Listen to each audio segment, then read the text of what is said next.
Hello everybody, welcome back to Red Menace. Alright, on today's episode we have a fun, perhaps challenging, philosophically rich conversation for you today, and I'll toss it over to Alyson to kind of, set the table for what we'll be discussing. It's one of those episodes where some people are really going to love it, some people are going to find it challenging, which is totally good and fine, and some people might not be interested at all, but it's certainly in line with Alyson and I's interests, and I think it actually is a genuinely fascinating conversation. And if you are one of our listeners that really likes the dialectical materialism stuff and the philosophy stuff, I think you'll really get a lot out of this episode too. Yeah. Hopefully this episode is of interest to people. I think, there are some people who listen to the show who will probably find this quite interesting. And I think the author who we're engaging with makes a good claim that we should be somewhat interested in this. So hopefully that is also a compelling argument. But it's definitely one of those episodes where it's Breht and I getting into a topic that I think both of us have some background and interest in, but that is kind of relevant in Marxism at the moment. So in this episode, we are going to be responding to an essay called Beyond Folk Marxism, Mind, Metaphysics, and Spooky Materialism, which was published in Salvage magazine by China Miéville. I suspect a lot of people here recognize that name and are maybe familiar with his work, but China Miéville is I think, relatively important British Marxist who has made some theoretical contributions to the field, who's written, I think, one of my favorite histories of the Russian Revolution, the book October, as well as really fantastic fiction, largely in kind of the weird fiction genre, and who is very much, I think, like I see him as an intellectual heavyweight in many ways in public discourse around Marxism. I also wanted to say that we've had China on the episode on Yes. Rev Left Radio to talk about his book A Spectre Haunting on the Communist Manifesto, which is really, really interesting, fascinating, sort of a literary analysis of the Communist Manifesto. People can check out. And I also went on the Workers Lit podcast to talk about his work of fiction called The City and the City. You can find that as well if you're interested. Yeah, and I would definitely recommend checking out his work. I think he's a fantastic writer. And I think we will be interacting somewhat critically here, but mostly because I think he's put out a very interesting piece that makes a very strong argument that has been somewhat scandalous. So in this essay that Miéville put out that we'll get into a little more development of, he really is engaging in analytic philosophical discussions about the problem of consciousness, making an argument that this is a problem that Marxists ought to care about, and then quite scandalously in the essay, perhaps rejecting metaphysical materialism and embracing some sort of metaphysical idealism. When this essay first came out, I saw a lot of people referring to this as basically like, oh my god, a major Marxist has renounced materialism. And it certainly is an essay that I think is meant to be provocative and get that kind of response, and that has, I think, so far garnered a few responses from other theoreticians trying to weigh in and engage in this. And when this essay came out, I found it very interesting. It sparked a pretty deep dive that's been going on for months now for me into analytic philosophy and the philosophy of mind. So if this is not a topic you care about, I am sorry. This one is on me, not on Breht, the one who's been freaking out about it and wants to dive in a little bit more. But I think Miéville makes a good argument that we should care about this, and hopefully this will be useful and interesting for our listeners. Breht, I'll throw it over to you for any kind of upfront thoughts. Yeah, I mean, I think a core tension that is being explored in this essay and obviously throughout the rest of this podcast episode and our conversation about it is what is actually the connection between the materialism of Marxism, which is focused on the social, the political, the historical, the economic, right? Historical materialism is about the evolution of human societies anchored in their modes of production and how those evolve into one another over time. And certainly nobody, I believe, is contending that, right? Everybody involved in this conversation, obviously including us, are maintaining historical materialism as a mode of social and historical analysis. But there's another type of materialism, and sometimes people unthinkingly claim it as part of the Marxist tradition, and I think China Miéville is making an interesting intervention here, whether you end up agreeing or disagreeing with him, which is what is actually the position of metaphysical or ontological materialism in relation to our materialism as Marxist, right? So there's the on-the-ground human historical materialism of Marxism that we're all used to. What actually is the connection with that to our understanding or our philosophical position on the ontological foundation of reality itself, right? Do we need to be materialists in the metaphysical and ontological sense in order to be historical materialists in the socioeconomic and historical sense? Or are those things actually separable? What happens when we just crudely and automatically assume that we have to have that position, which I think, China calls folk Marxism. Is that folk Marxism, folk materialism? It's folk Marxism, right? Yeah, folk Marxism. Yeah, which is this Marxist sort of knee-jerk acceptance of ontological and metaphysical materialism as just like a blind, of course we have to adopt this view and not really thinking through it. And then also what's politically at stake in that conversation at all. And as Alyson will summarize, Miéville does think that there are political stakes to a sort of folk Marxism or a vulgar acceptance of materialism, an unthinking acceptance of metaphysical and ontological materialism. And as we'll get into various authors responding to Miéville's position, arguing against it and putting out their own position, they also think that there are political implications here. So we'll explore that kind of tension, those implications, and try to perhaps at the end of this conversation work toward our own view of metaphysics and ontology. And we'll get there in due time. But obviously I do think it is important. I think some of the political implications can be debated. Sometimes they are unclear. But this is a tension that I don't think is often explored on the Marxist left. And I just do think as Marxists, we have this overburdened responsibility to engage in all sorts of conversations in all arenas of human thought, even ones that we are not well versed in. And, that can be incredibly challenging if you don't have a philosophy background. Some of this stuff can be challenging. We are going to do our best to make this conversation accessible. This is a sophisticated philosophical debate. And there's no way around that. And we're not going to get every single nuance and caveat correct. And these essays are free online. We'll link to them in the show notes. So if you're interested in this conversation, you yourself can and should perhaps go engage in those actual articles and the back and forth between them. But that's kind of what we're trying to do today. That's what we're trying to explore. What is this connection between historical materialism and metaphysical materialism? And what, if any, political implications does that debate actually have? And I think that starts this fascinating chain of back and forth that we're going to humbly perhaps intervene in ourselves. Yeah. So with that said, I'm going to go ahead and try to summarize for you what Miéville's argument is here. And again, with the huge amount of humility, I am an amateur when it comes to analytic philosophy. This is not what I studied academically, but I have become increasingly fascinated by this field, and I think have entered it somewhat late to the game, similarly to Miéville. And so I hope this will be a fair and useful summary. So in this essay, Miéville is worried about something, and I think he's quite worried about something. So what is it that worries him? Well, he opens by saying that, quote, what he's worried about is how little the underlying problem of consciousness to court registers on the left. That is, putting to one side its specifics in politics. Why is there consciousness? Full stop. Why and how are any of us capable of self-reflective thought, of experiencing emotion, ratiocination, gosh, these words, preference, cold, whim, melancholy, and joy, anything at all? With important exceptions for the most part, the left has remained untroubled by the voluminous and vexed ruminations of these issues, untroubled and worse, end quote. And so right here, just in this kind of opening volley, we get what the key issue is, which is that the left has dodged what Miéville thinks is a remarkably important philosophical question. And it is worth noting that he is not alone in thinking this is an important philosophical question. This comprises much of contemporary philosophy and philosophy of the last multiple centuries, honestly. And so really this is a big topic that he feels like Marxists are not engaging in.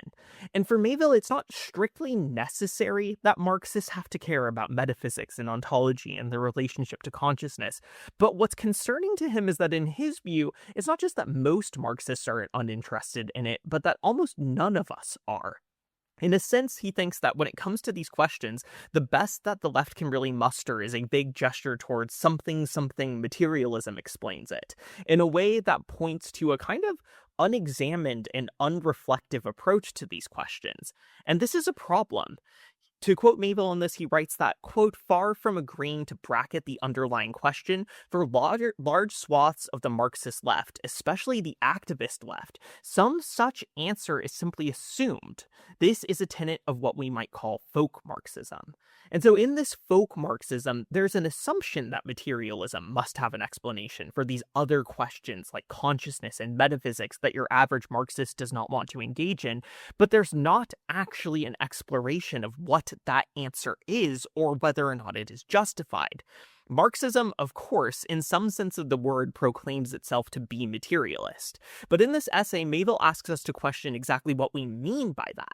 He's interested in the question of whether or not Marxism needs to be metaphysically or ontologically materialist, whether it can embrace a more modest understanding of materialism, or even whether materialism is just a methodological materialism in the realm of historical or social analysis. In order to get at this idea, Miéville quotes Ralph Miliband, who writes that, quote, in its broadest sense, materialism contends that whatever exists just is, or at least depends upon matter. In its more general form, it claims that all reality is essentially matter. In its more specific form, that human reality is. In the Marxist tradition, materialism has normally been of the weaker, non-reductive kind. End quote. So what we see here is that materialism itself can have multiple meanings with weaker and stronger iterations. In several portions of this essay, Miéville argues that Marx, but notably not Engels, embraces a weaker or more constrained understanding of materialism, where for Marx, materialism is, as Miliband points out there, more about human reality being material in nature, rather than these broader metaphysical and existential claims. But Engels, on the other hand, according to Miéville, does extend materialism into this broader, more metaphysical framework.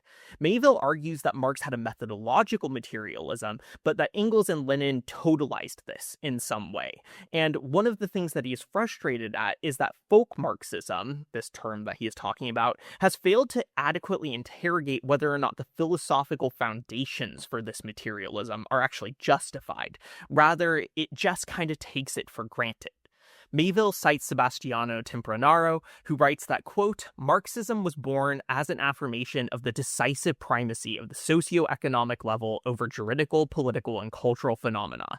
If a critique of anthropocentrism and an emphasis on the conditioning of man by nature are considered essential to materialism, it must be said that Marxism in the first phase is not materialism proper. Even more than by Marx, though evidently not in dissent from him, the need for a construction of a materialism which was not purely socio-economic, but also natural, was felt by Engels, and this was a great merit of his, end quote. While Tempranaro makes a case for this stronger sense of materialism, Miéville is kind of in contrast to this, more concerned that a lot of Marxists aren't actually theorizing or philosophizing such a materialism. He writes that, quote, the predication of Marxism on metaphysical materialism is often not even stated, simply given. It is sometimes hazily, probably unconsciously, by non-Marxists and more importantly, by many Marxists. This is this kind of folk Marxism that Miéville is concerned about and decrying in this essay, and that the title of this essay gestures to.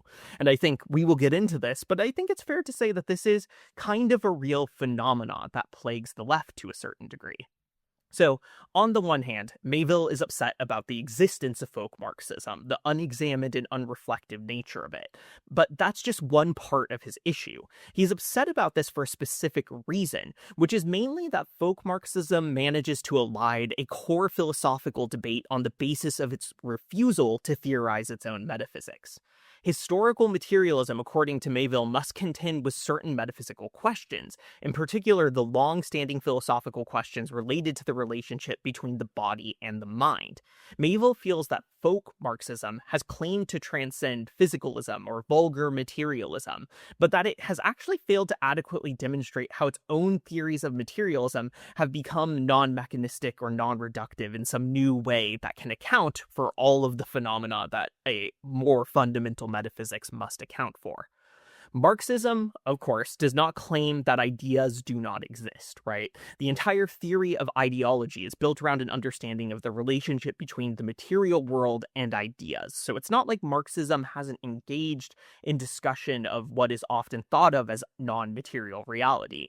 And for Miéville, this is well and good, but he believes that folk Marxists have skipped a step in the development of their theory of mind.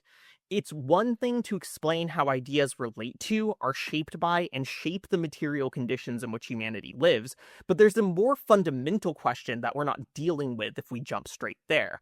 We first have to ask, why do humans have ideas at all? And why, and more importantly, how can conscious experience exist and come into being? Again, something that a theory of ideology kind of just takes for granted, according to Miéville, and doesn't actually develop. So Miéville argues that Marxists have articulated a theory in which, quote, we're presented with the consciousness as an involved, intrinsically social phenomena, and one that reacts back on the structures out of which it emerged, end quote. And this theory is useful inasmuch as it does move past a purely mechanical and non-dialectical notion of materialism.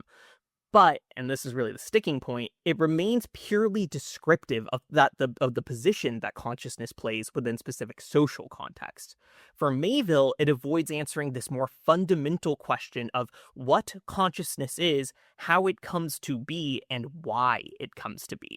And this is where Miéville introduces us to a very classic philosophical problem, which is the hard problem of consciousness. So those who have a background in philosophy may already have some familiarity with this, and it won't be new, and I am certainly going to state this problem in a somewhat reductive way to try to make it understandable, so forgive me for that. But I do think Miéville is correct when he says that Marxists, by and large, have not really engaged with the debates around the hard problem of consciousness.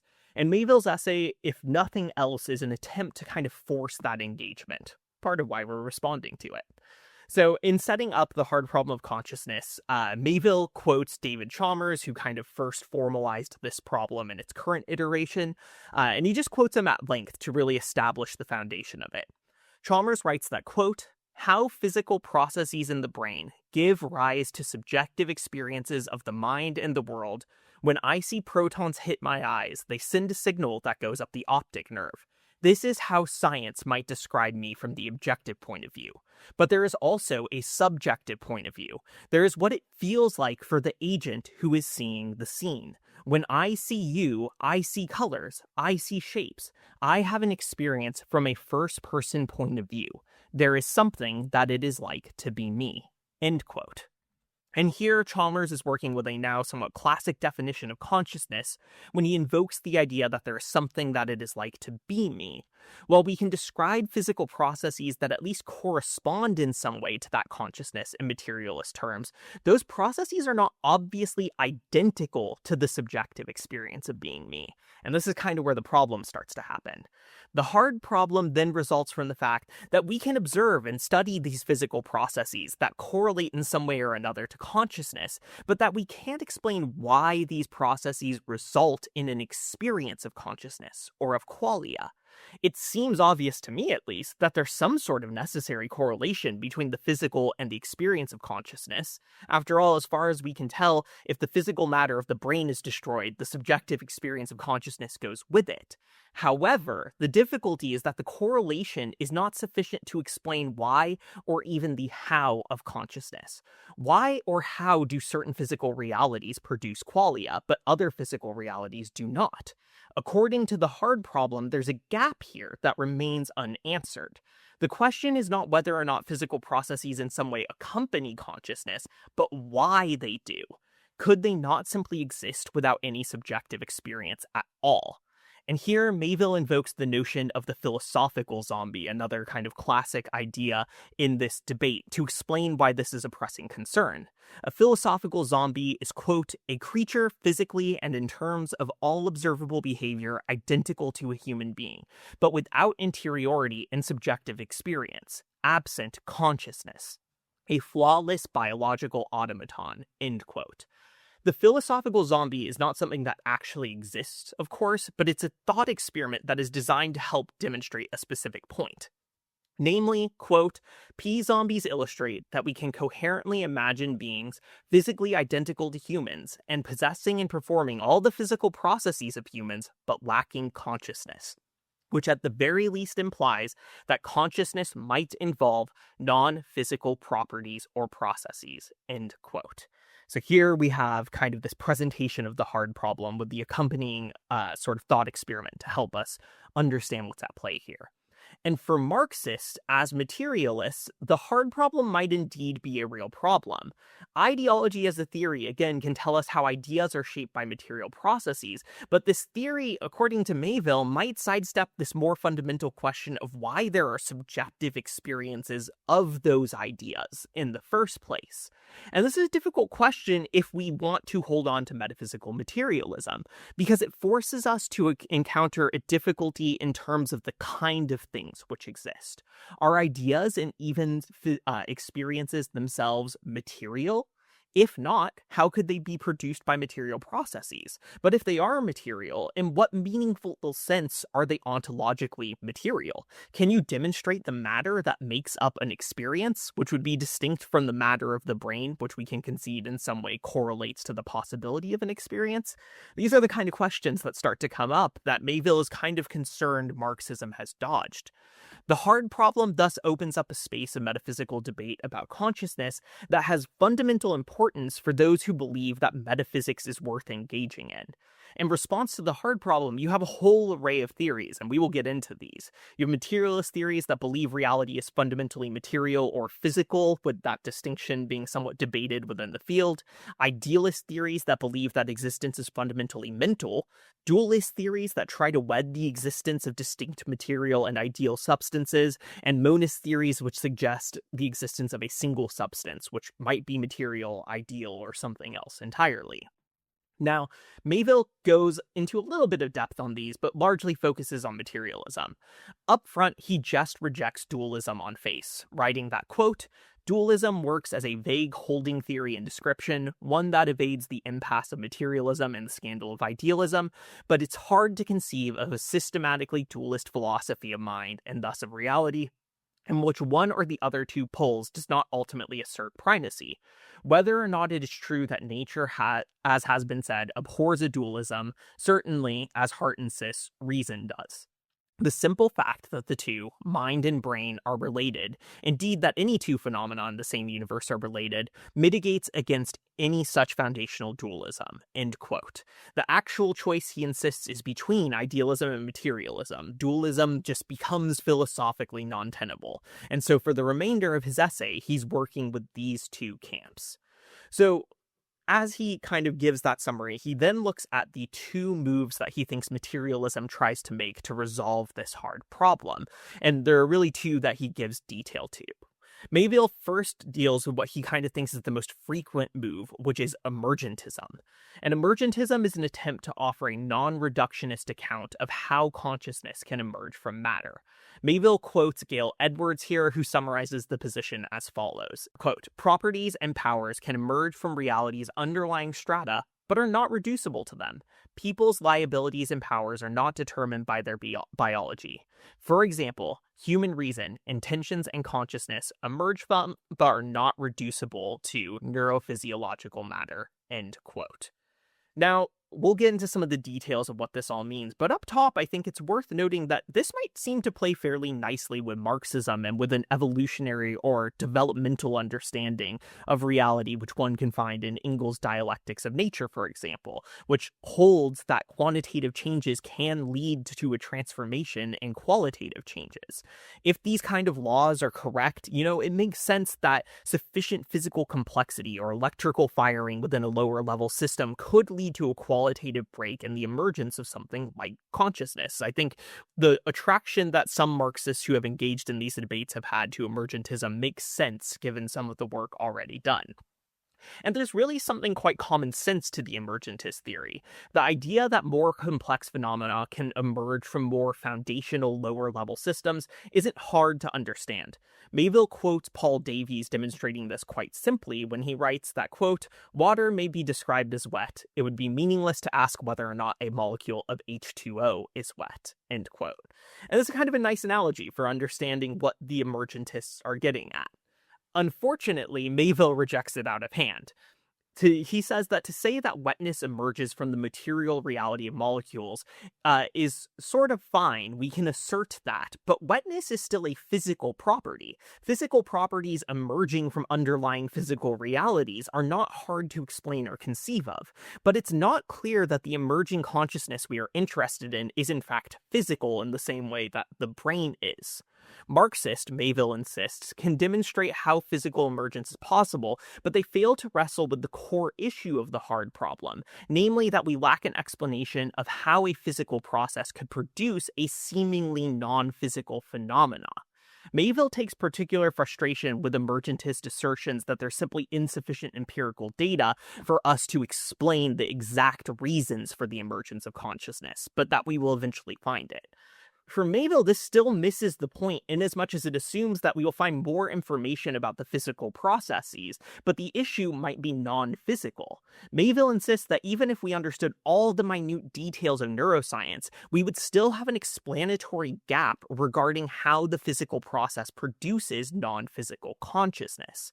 Folk Marxism, according to Miéville, still has this glaring gap in its metaphysics that remains unfilled, and as much faith as the folk Marxists have that the finer details of emergence will become clear as our scientific prowess develops, this faith is still based in a category error, according to Miéville.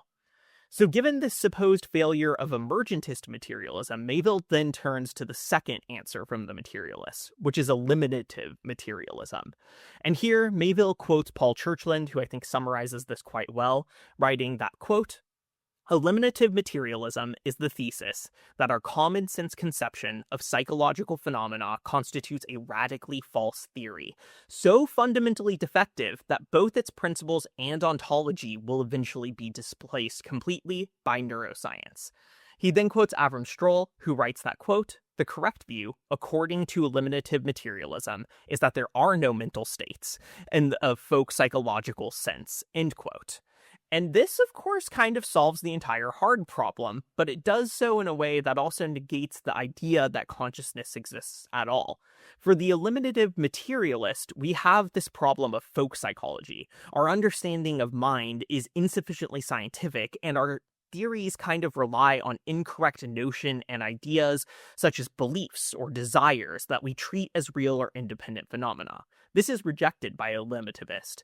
They say that when I experience a desire to eat food, that desire is in fact essentially a myth, a colloquialism of folk psychology. And the reality is simply that various physical systems in my body have released hormones which produce a physical response of hunger.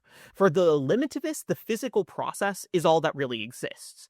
As our scientific understanding of these processes develops further, notions like desires and beliefs will actually be discarded in the same way that the natural sciences discarded ideas like miasma or humors. This radical position, according to Miéville, has, alongside emergentism, been adopted by some Marxists as an attempt to wrestle with the hard problem. So for Miéville, what's wrong with eliminativism? Well, he simply believes that it just rejects the existence of something which kind of obviously exists. Miéville writes that, quote, where the eliminative considers a thought or emotion better expressed in terms of underlying processes, such qualia, whatever their associated brain states and or historical and social context, are phenomena, and irreducibly so. Consciousness, which repudiates eliminative materialism. When Dennett describes the illusion of consciousness, this raises the question of what is being fooled by that illusion, if not a consciousness. In Richard Seymour's words, eliminative materialism presupposes the very subject that it tries to eliminate. For there to be a theater of consciousness which beguiles us with impressions derived from physical impulses, there has to be an observer to be beguiled. End quote. And for Miéville, this argument, as well as the response to emergentism, points to the untenability of materialism in the face of the hard problem. So materialism's in trouble, according to Miéville. Following Chalmers, he suggests that there may not necessarily be a good reason, then, to think that idealism is highly probable, but perhaps there's a reason to think that idealism is the least bad option in the face of the problems that dualism and materialism has. And this is a pretty scandalous suggestion for a self-described Marxist, but Miéville assures us that there are Marxist thinkers who do not require metaphysical materialism, and he really tries to push this point home at the end of this essay. He writes that, quote, it might mollify heresy hunters to go back to Miliband's observation about the less ambitious materialism in Marxism. We must remember that there have always been traditions and understandings of Marxism, including that of Marx, not even explicitly not, predicated on metaphysical materialism, in sharp contradistinction to the more voluble and familiar folk Marxism.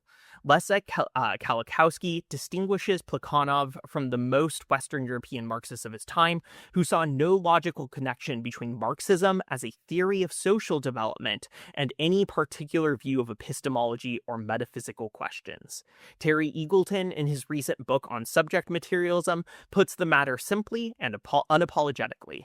Historical materialism is not an ontological affair. It does not assert that everything is made out of matter. End quote. In fact, Miéville throughout this text argues that Marx himself was not a metaphysical materialist, and that this was imposed later on by the development of Engels and then of Lenin. And so, to kind of really just make sure we understand all of what's going on here, Miéville very helpfully ends the last section of this essay by restating his key claims. He writes that, quote, to review, the key claims here are threefold and negative. 1. Contrary to prevailing opinion, Marxist and not, metaphysical materialism cannot account for human consciousness. 2. Contrary to a contrarian wing of radical materialist theory, consciousness exists. And 3. Contrary to folk Marxism, Marxist historical materialism need not be, and in Marxist writing is not, and given 1 and 2, cannot be predicated on metaphysical materialism. End quote. It is up to us, Miéville insists, to decide how to respond to this problem. Perhaps there are other materialist answers that haven't been developed. Perhaps dualism can be salvaged in some way, or perhaps we should explore other options. Miéville doesn't say we have to make a specific move, and strangely, Miéville does not spend a lot of time at the end of the essay offering much of a solution himself. The final section of the essay makes it quite clear that his sympathies lie with idealism, though. He rejects the idea that idealism is inherently prone to irrational and reaction as another folk Marxist provocation, and goes so far as to quote Terry Eagleton, who writes, it is worth noting that historical materialists need not be atheists, though many of them are curiously ignorant of that fact. End quote. And according to Miéville in this end section, Marx himself was an atheist less on some sort of metaphysical ground, but more on an ethical ground. And Miéville thus ends this essay with this gesture towards materialism and a final 2 paragraphs that I'll quote in full because I think they are fairly scandalous in a way that is somewhat fun at least. So Miéville finishes by writing that, quote, but with that in mind, and remembering also Chalmers' wry observation of the implausibility of all conceivable options to make sense of consciousness, one thing is undeniable. Once you've argued your way out of an ontologically materialist universe of the many varieties of metaphysical idealism on offer, theism is probably not the most unlikely. Of course, it also raises its own manifold problems, not least of all theodicy, evil. But of all of Richard's alarming things, perhaps the most so is that theism also, in fact, solves an awful lot of problems that most other variants of idealism retain, and it does so almost definitionally by fiat. End quote. And this is how Miéville ends this essay, with this rather provocative gesture for a Marxist towards the possibility that a theistic idealism may be the solution there. So again, hopefully this is a comprehensible summary of Miéville's argument and what he's doing here. But to kind of, put it forth, this is my best attempt at trying to package this in a way that I think our listeners will be able to kind of digest and engage with. Yeah, that was a really, really great summary. And again, you can go and read the full essay. I think it's worth a read if you're interested in this at all. There's so many things to say. Let me do a couple things, and then I'll do a TLDR summary of Miéville, just to kind of reiterate what you said. Mm-hmm. One, this vague gesture towards the possibility of theism, it shouldn't be written off, immediately without thinking. But of course, it has its own problems, and I think he gestures at it, which is just like, okay, you're positing the possibility of a God as like one of the least unlikely options or something like that. And then the question is, well, then, what creates God? How can we make sense of this? How could we ever know that? Is it just a, Kierkegaardian leap of faith to believe that something outside the natural order exists? And then the question of how that outside supernatural entity came to be. What is the causal chain that led to it? What realm does it exist in? These are all, of course, incredibly difficult questions that perhaps are just totally unanswerable, hence the Kierkegaardian need for a leap of faith. But that's a common problem within theism in general. The hard problem, and I want people to just kind of really, some of you will already know what this is, and Alyson did a great job explaining it, but just to reiterate, the problem here is, how does objective matter, atoms and their organization, ostensibly dead stuff, atoms like rocks and leaves of grass, they're unthinking, dead, inanimate objects. How do you take a bunch of inanimate objects and organize them in such a way that they give rise to subjectivity, to interiority, to the feeling of what it's like to be alive, the inner sense of a consciousness? This genuinely is a difficult problem that is, being wrestled with here. And I just want to kind of reiterate the genuine difficulty of that problem before, exploring some of the theories. Alyson touched on several, but there are several more theories of how to try to solve this problem. And I think the problem itself is worth grappling with. It is sort of deeply counterintuitive how that could be the case, and yet it clearly is. The other thing I wanted to say is a lot of the materialist elements, and Marxist materialism itself is arising in this post-industrial scientific age. And, you have to understand, materialism in various forms have existed deep into the ancient world, of course, but modern scientific materialism, I would argue, is sort of almost a de facto position of science itself. Not philosophy, but if you're coming to it from a scientific perspective, what is science? Well, science is, at the base of it, is a third part, is a search for a third person objectivity. Right? It sort of can't deal really with subjectivity. And so a lot of these materialist and scientifically minded philosophical approaches to consciousness want to do something that is just sort of implicit in the scientific method itself, which is just try to take subjectivity and this problem of consciousness and reduce it to what science can actually grapple with. Reduce it to neuroscience, reduce it to some form of physicalism or materialism. And that very well may be a product of just the scientific gaze itself, right? Once you adopt the scientific lens, subjectivity is something that third-person objectivity can't penetrate. And so so the obvious move would be find a way to reduce it to what science can deal with, which is objective, material, naturalistic reality. So you can understand how the problem itself sort of emerges out of that, how materialism and modern scientific materialism manifests in a historical materialist sense at a very certain time in the development of the human productive forces of society, in which you have the Industrial Revolution and the Scientific Revolution shaping people's thoughts. And Darwin and Nietzsche and Freud and Marx are all these figures that are arising in that context and, putting out their unique sciences and philosophies in that context, where to be taken seriously is to have a sort of scientific approach to things in general.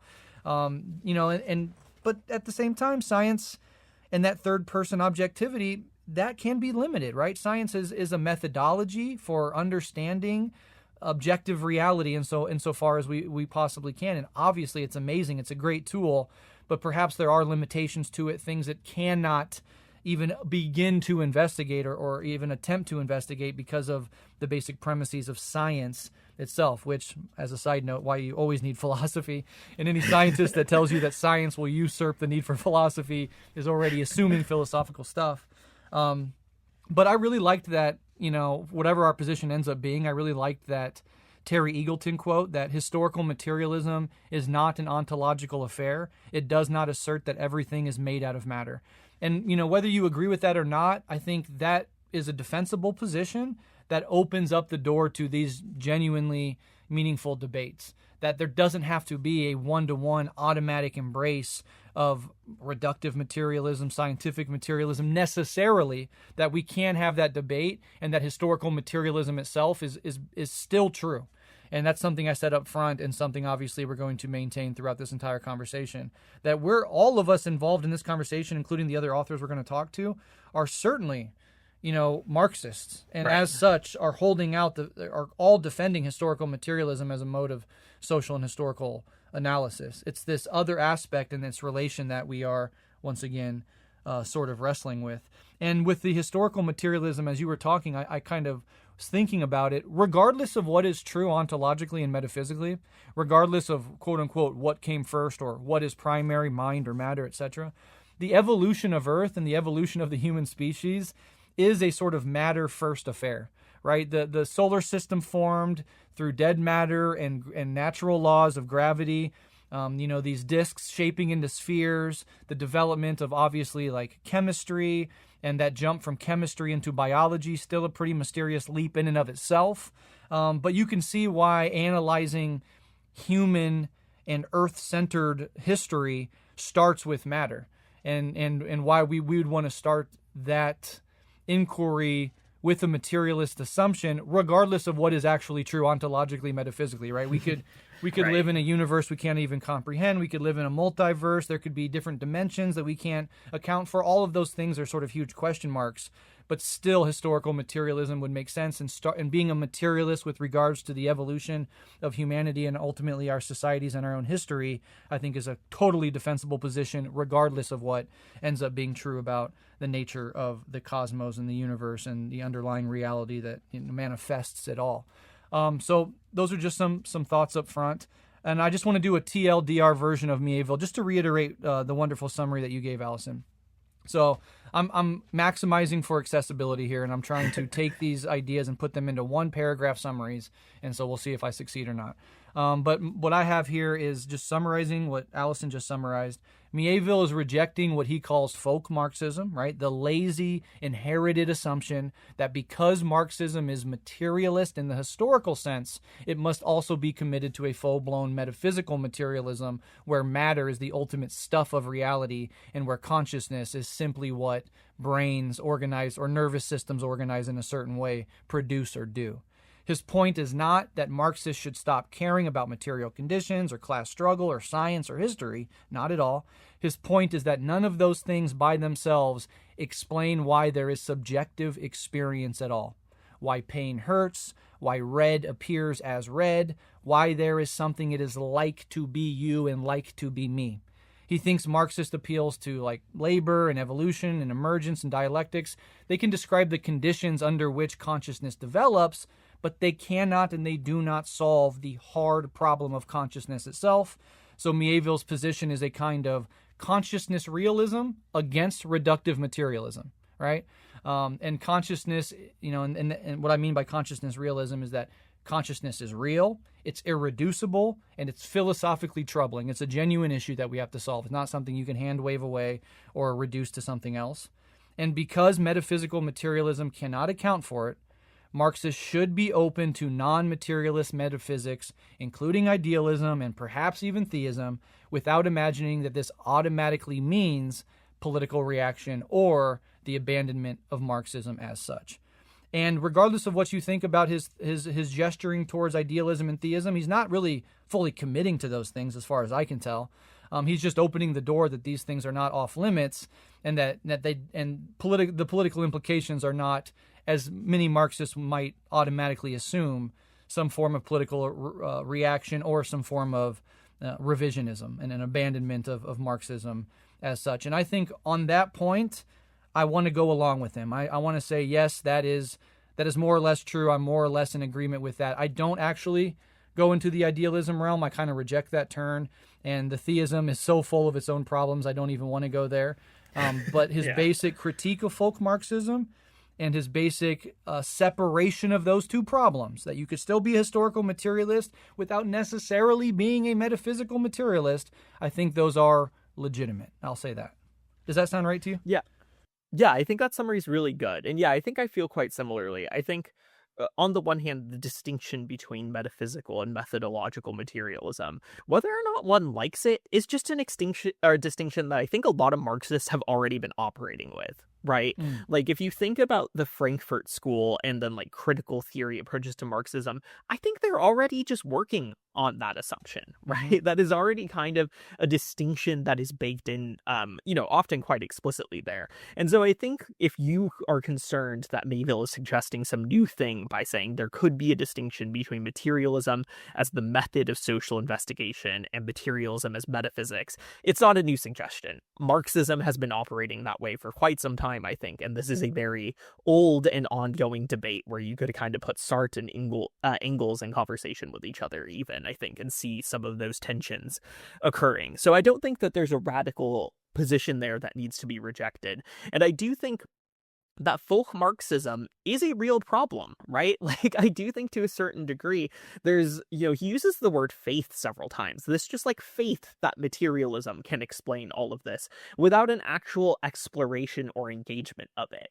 And I think I personally want to find a way to salvage metaphysical materialism, maybe because I like a nice parsimonious view of the world where my methodology and my metaphysics play very nicely with each other. But I do think that it is fair to say that a lot of Marxists have not done such clear work trying to save that metaphysical materialism. And the folk Marxism phenomena, I think, is quite real and I think is quite worth rejecting, because I do think we need to be thorough about these questions. And so in that sense, regardless of where I land on Miéville's gestures towards the end, I'm very thankful for this essay. I think this essay is like opening a debate that it is good for Marxists to have, that should not dominate all of what we do. There are obviously way more crucial things to be working on, but this debate has a place, I think, and is worthwhile to engage in, and I'm glad to see more Marxists actually responding and kind of getting into it. I think for me, I tend to find idealism harder to accept, but there are iterations of idealism that I think I could see how they nicely solve some of what Miéville wants. But I do think the theism side of it is where I would really depart. I think the gesture towards theism is a much bigger problem, perhaps, than the one line he states about the problem of evil. There's a lot more that comes with theism than that. But again, I don't think Miéville is saying at the end of this, like, the solution is to be a theistic idealist, so much as perhaps that is one possible solution. And I think that is a thing worth throwing out there for us to debate. And as we get into some of the responses, we will see how people have picked up on that in, I think, truly generative ways that are making Marxists be clearer about what our metaphysics or our lack of metaphysics are. So I'm quite thankful for the essay, if nothing else. Totally. It's a really essential, I think, intervention. And I think one of the political implications, I'm pretty sure that Miéville states this explicitly, one of the political implications of this folk Marxism is a sort of lazy dogmatism, and a sort of unthinking doctrinarism that just copy and pastes beliefs that you actually haven't thought through or wrestled with the complexities of. And that's always a problem within Marxism, and there's something anti-dialectical about all forms of dogmatism. So I think that intervention is incredibly important. With the theism question as well, this is why I love Spinoza so much, is because Spinoza really does this amazing move of God or nature, basically saying it's the same thing in his radical philosophy of immanence. So what I mean by immanence is that, you can call it God, we can talk in that language, we can talk about nature, we can talk in that language, saving science, and I believe mysticism, and the languages employed in both of them, without sort of positing or having to deal with the idea that there's a supernatural realm, that there's something outside of the natural world, right? Spinoza is very naturalist. He got called an atheist, I think, in large part because there's this denial of some transcendent realm wherein a God might exist outside of the natural order. But when God is nature and nature is God, it's immanent. It's right here. It's you and me. Our consciousness is an expression of it. Our body is an expression of it. When you look out your window and see that cardinal flitting between the pines, that's an expression of it. When you look up and are awed at the Milky Way, that's an expression of it. It's all God, which is to say it's all nature. And there's something beautiful about that sidesteps and really, I think, ultimately resolves all the problems of positing a supernatural entity. So I think we're always in Spinoza's, bag with that one. But yeah, I think so. If you have anything else to say, you can. But then I just kind of want to go through some of these main theories in the philosophy of mind, which we'll be revisiting some of the ones you mentioned and mentioning a few others. But I think this is a clarifying aspect of the conversation. So if you're still kind of lost, this next section, we're kind of going to revisit some core things and hopefully bring you along. Yeah, go ahead and jump right in.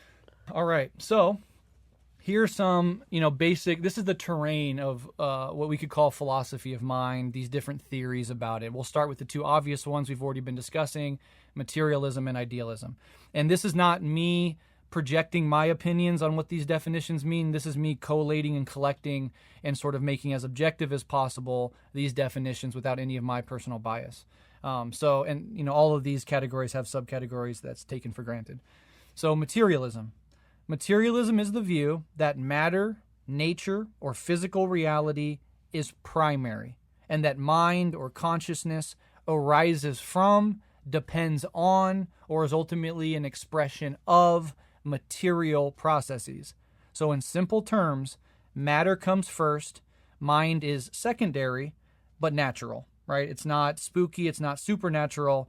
It is a natural product of the organization of matter. And there are obviously different kinds of materialism. A crude or reductive materialism says something like consciousness is nothing but brain activity. A richer dialectical materialism would say that consciousness is a real, emergent, social, historical, practical phenomena rooted in material nature, not floating above it, etc. There's different forms of materialism. We'll touch on some of them in a second. But that's a broad category for a set of philosophies that basically say matter is primary, matter comes first. Okay. Then there's idealism.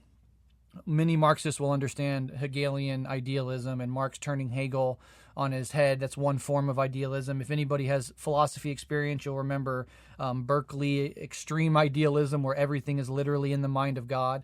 When you turn it, when you walk away from your kitchen, that kitchen table is still there because God is perceiving it. I mean, this is Berkeleyan idealism. That's the extreme form of it. But so zooming out a little bit, just idealism in its broad strokes is the view that mind, consciousness, spirit, idea, or personal interior experience is somehow more fundamental or more primary than matter. In its stronger forms, the material world is dependent on mind or is somehow an appearance within consciousness, perhaps God's consciousness, right? So in simplest terms, just the inversion of materialism, really. Mind comes first, and matter is derivative. And like I said, there's many forms of idealism. Some are subjective, where reality depends on individual minds. Others are objective or absolute, where reality is the expression of a larger rational, spiritual, or mental principle. For Marxist, idealism here is usually the major enemy, and that's, I think, what makes Miéville's essay kind of provocative, because it reverses the real relation between being and consciousness. Instead of seeing consciousness as arising from life, labor, social relations, and material conditions, idealism treats consciousness, ideas, or spirit as the driving basis of reality. Miéville sidesteps the hard version of this criticism by simply separating the two. That's saying that you can maintain a historical materialism, but that idealism at the level of metaphysics and ontology could still be true. And that's kind of how he solves that particular problem. All right, so you have materialism and you have idealism. Now let's get into some maybe the other major version would be a dualism. And then we'll get into some of the subcategories. So what is dualism? Many people will be familiar with René Descartes, right? Dualism is the view that mind and matter are fundamentally different kinds of things, or in the philosophical jargon, different substances. The classic version is, of course, Cartesian dualism, associated with René Descartes. The body is extended physical substance, while the mind is thinking non-extended substance. And in simple terms, mind and matter are two separate realities. Two different substances, two different types of things. So whereas materialism wants to say materialism is first and mind emerges from it, and idealism wants to say mind is first and matter, is somehow arises from mind or spirit or whatever, dualism says these are actually two separate things. But the problem for dualism and the problem for René Descartes immediately became the interaction problem. If mind and matter are two different things, two different substances, how do they affect each other? How do they causally relate to one another? How does an immaterial thought cause a physical arm to move, etc., right? And Descartes has a bunch of weird ideas, including the pineal gland, which, interestingly is still taken forward in like these new agey woo-woo forms of belief, where they take like this Cartesian idea that it all comes down to the pineal gland. You got to decalcify it. That actually goes back to Descartes, which is funny. So that's kind of dualism. And I think materialism, idealism, and dualism, pretty much the major players here. I think monism is another one. We'll get into that in a second. So let's go to some other theories of philosophy of mind. And again, this is just trying to really help you orient yourself to the terrain of what we're dealing with and some of the predominant ways in which deep thinking people have tried to solve this particular problem. And Alyson mentioned panpsychism. Panpsychism is the view that mind, experience, or proto-consciousness is actually a fundamental feature of reality, of the cosmos itself. It's present in some basic form throughout nature. So in simple terms, mind-like qualities go all the way down. So a panpsychist does not usually claim that rocks think, right, or that electrons have opinions.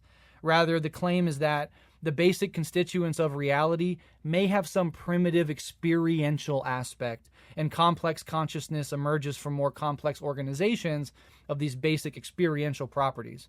So it's not that, a rock has a full-on subjective experience like a higher form of organized being, like a human being or even an animal or even a plant, but that perhaps there is some atomistic, what the atom is to matter, perhaps there is that for consciousness, right, and that it is present in everything. So there, I don't know if this claim would be as strong as to say there is something it is like to be a rock, but maybe in some very elementary sense that's true, which is really hard to think about and envision. And there's a whole bunch of debates within panpsychism. But okay, that's a genuine argument on the table. And I think David Chalmers, who introduced the hard problem, is some form of a panpsychic. Is that right? Right. Okay. I think sympathetic to it, at least. Sympathetic to it, yeah. Philosophers are often like, they want to hedge their bets and stuff like that, which is totally fine. Okay, so we got that down. Now we're going to get into neutral monism. So we talked about matter and mind, materialism, idealism. We talk about dualism, right? These are two different substances. Monism is almost an inverted dualism, or the elimination of the duality altogether. Neutral monism is the view that mind and matter are not two separate substances, like dualism would say, nor is one simply reducible to the other, like materialism or idealism would say. Instead, both mind and matter are expressions, aspects, or organizations of a more basic underlying reality that is itself neither strictly mental nor strictly physical, some third underlying thing from which both of them arise. So in simple terms, mind and matter are two expressions of one deeper reality. And some version of this is what Spinoza is saying, right? Spinoza totally disregards or destroys Cartesian dualism.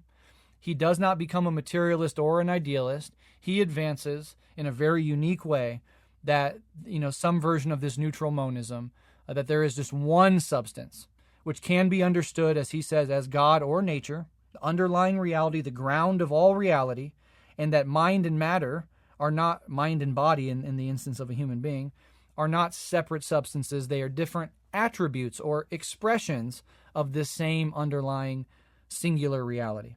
So in this version of the world, you get mind and matter, consciousness, and the material as two expressions of some third underlying, more fundamental reality. What that underlying reality is, that's a problem. Spinoza again calls it God or nature. Hard to explain what that is. In Spinoza's world, there also could be other attributes that the human constitution doesn't have access to, different attributes of God or nature that we can't access or don't experience perhaps, which complicates the picture enormously. But that's a neutral monism. Why is it neutral? It's not taking a side over what's primary. It's not saying mind or matter is primary. That's the neutrality of it. And why is it monist? It's because it's singular. It's unifying. It says there's one thing underneath the seeming differences, the seeming dualities, and that ultimate reality gives rise to the seeming dualities and the differences. Neutral monism. Okay. So I got a couple more here. Stick with me. But I think this in and of itself is interesting. And you can perhaps, if you don't have a thought out position on this, you'll naturally be more sympathetic to one or the other, or be skeptical of one more than the other. And I think that's an interesting and worthwhile thing to explore in your own, sort of positionality. But a couple more of these theories. The next one, and Alyson mentioned this one as well, is emergentism.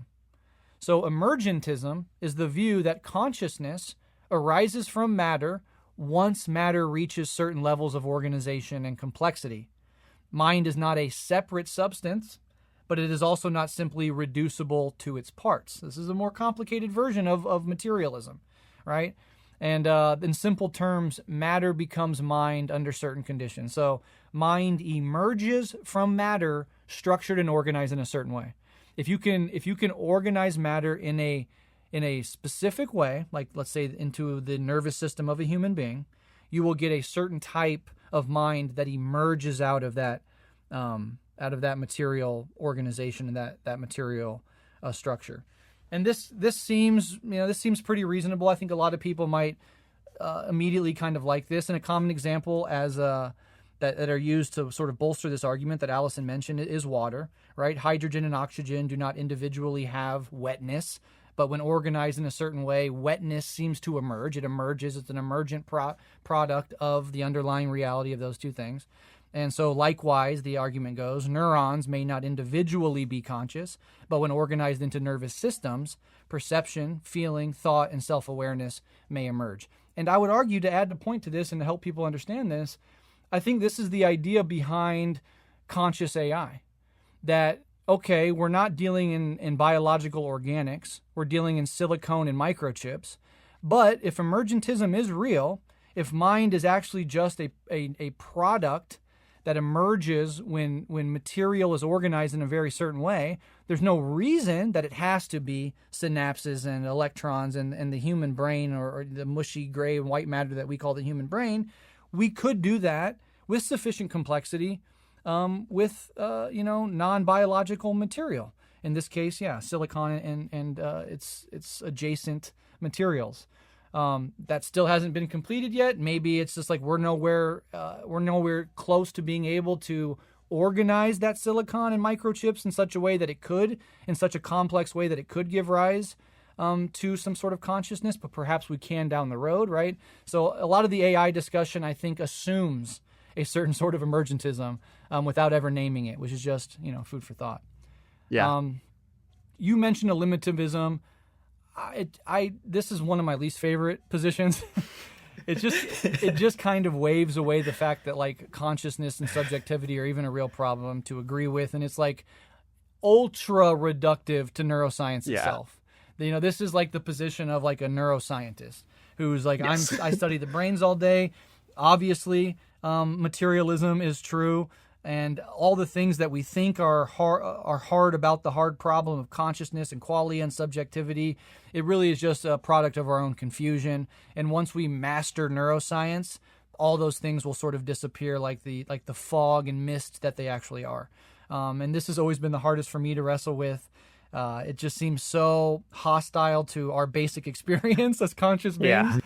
But there's lots of very smart people who argue for it. I believe Daniel Dennett himself has some version, is an advocate of some version of this. And Daniel Dennett's work is fascinating and philosophically rich and, inspirational to me at a certain part in my intellectual development. Certainly worth reading. But yeah, that position is a hardcore form of reductive materialism and reductive physicalism, really. All right. I don't want to bore people too much longer. We'll do one or two more. This next one is epiphenomenalism, and I think it's kind of similar to emergentism, but different. Epiphenomenalism is the view that consciousness is produced by physical processes, but does not itself have causal power. So the brain causes consciousness, but consciousness does not cause anything in return. So in simple terms, mind is a byproduct, not an active force. So this is sort of a weak emergentism, whereas yes, the mind consciousness emerges via these physical processes, but it is, as the classic metaphor goes, what steam is to a train, right? The ultimately ephemeral, non-causal byproduct of deeper physical processes. So the argument here would be that consciousness does not actually affect behavior. We have conscious experience. It's an emergent property of physical processes, but that consciousness itself does not have any causal relationship with the material world. Which again is pretty counterintuitive because we think, we have an idea, I think a thought, reach for this glass, go out and accomplish this goal. I have to do this and this and this if I want to achieve this. So I'm thinking, strategizing, plotting, that I'm going out in the world. If I can convince you of some other idea, let's say you're a liberal and I convince you to become a Marxist, and you go out and organize. Well, didn't the conscious experience of me critically analyzing and changing my ideas have a causal impact in the way I lived my life, where instead of voting blue no matter who, I'm actually going out and organizing in my community? As just one example of many.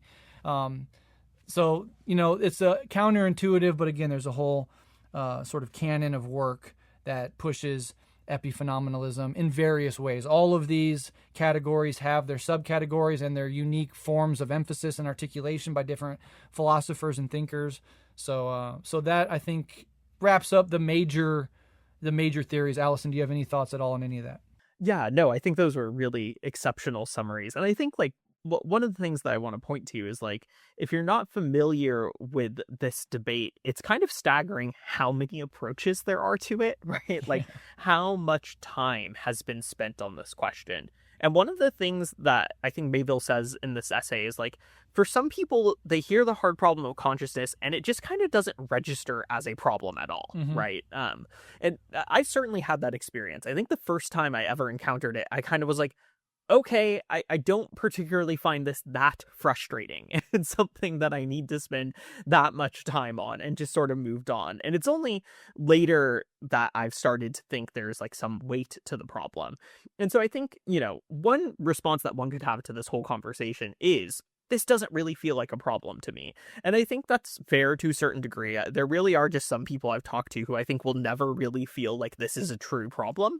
But I do think the vast array of literature across specializations where people are dipping into analytic philosophy, neuroscience, all of these different fields, and are writing out all these different schools ought to at least point slightly to the fact that maybe there is a real problem here, right? That people are devoting their lives to coming up with an answer to from all of these various fields. I really do think the broad kind of scope of the debate does point to sort of the fact that this does land for some people and really does seem worth wrestling with. Then the other thing that I think is interesting when you look at all of these theories is that some of them sound very non-common sense, right? I find panpsychism to be very hard to make sense of in a common sense way. I find epiphenomenalism very hard to make sense of. And Berkeleyan idealism, certainly, I find very hard to make sense of. But I would suggest, if you are interested in this question at all, reading those perspectives. I think I was forced to read Berkeley in grad school and found it much more systematic and compelling than I would have anticipated. And I've recently been diving into some of the panpsychism literature, and I was also found the same thing there. I think there's a vibrant and lively philosophical debate to be had here. And again, I think you might look at this and ask, why does this matter? And perhaps it doesn't. There's a point in this essay where Miéville basically says, all of these questions are irrelevant to whether or not I can go do Palestinian solidarity activism, right? that might just be totally separate. But I do think that Breht gestured towards the other political import, which is like the dogmatism. Ought we to assume dogmatically that we have a worldview that has the answers to all of this, or should we interrogate that? And I think there's a certain reflex that we can build in ourselves by choosing to engage in these interrogations that can feel hyper technical and abstract, that becomes very practical for then engaging the world in more concrete ways, in most importantly, I think for Marx, for engaging the world in ways we might want to change it. The world is a complex place, and if we want to change it, we probably do have to understand it. Marx in the 11th Theses on Feuerbach does not reject interpreting the world. He says that it is merely not the end of philosophy. The interpretation's necessary in order for the change to be effectuated. So I would just say that, again, a lot of definitions here, a lot of different ideas.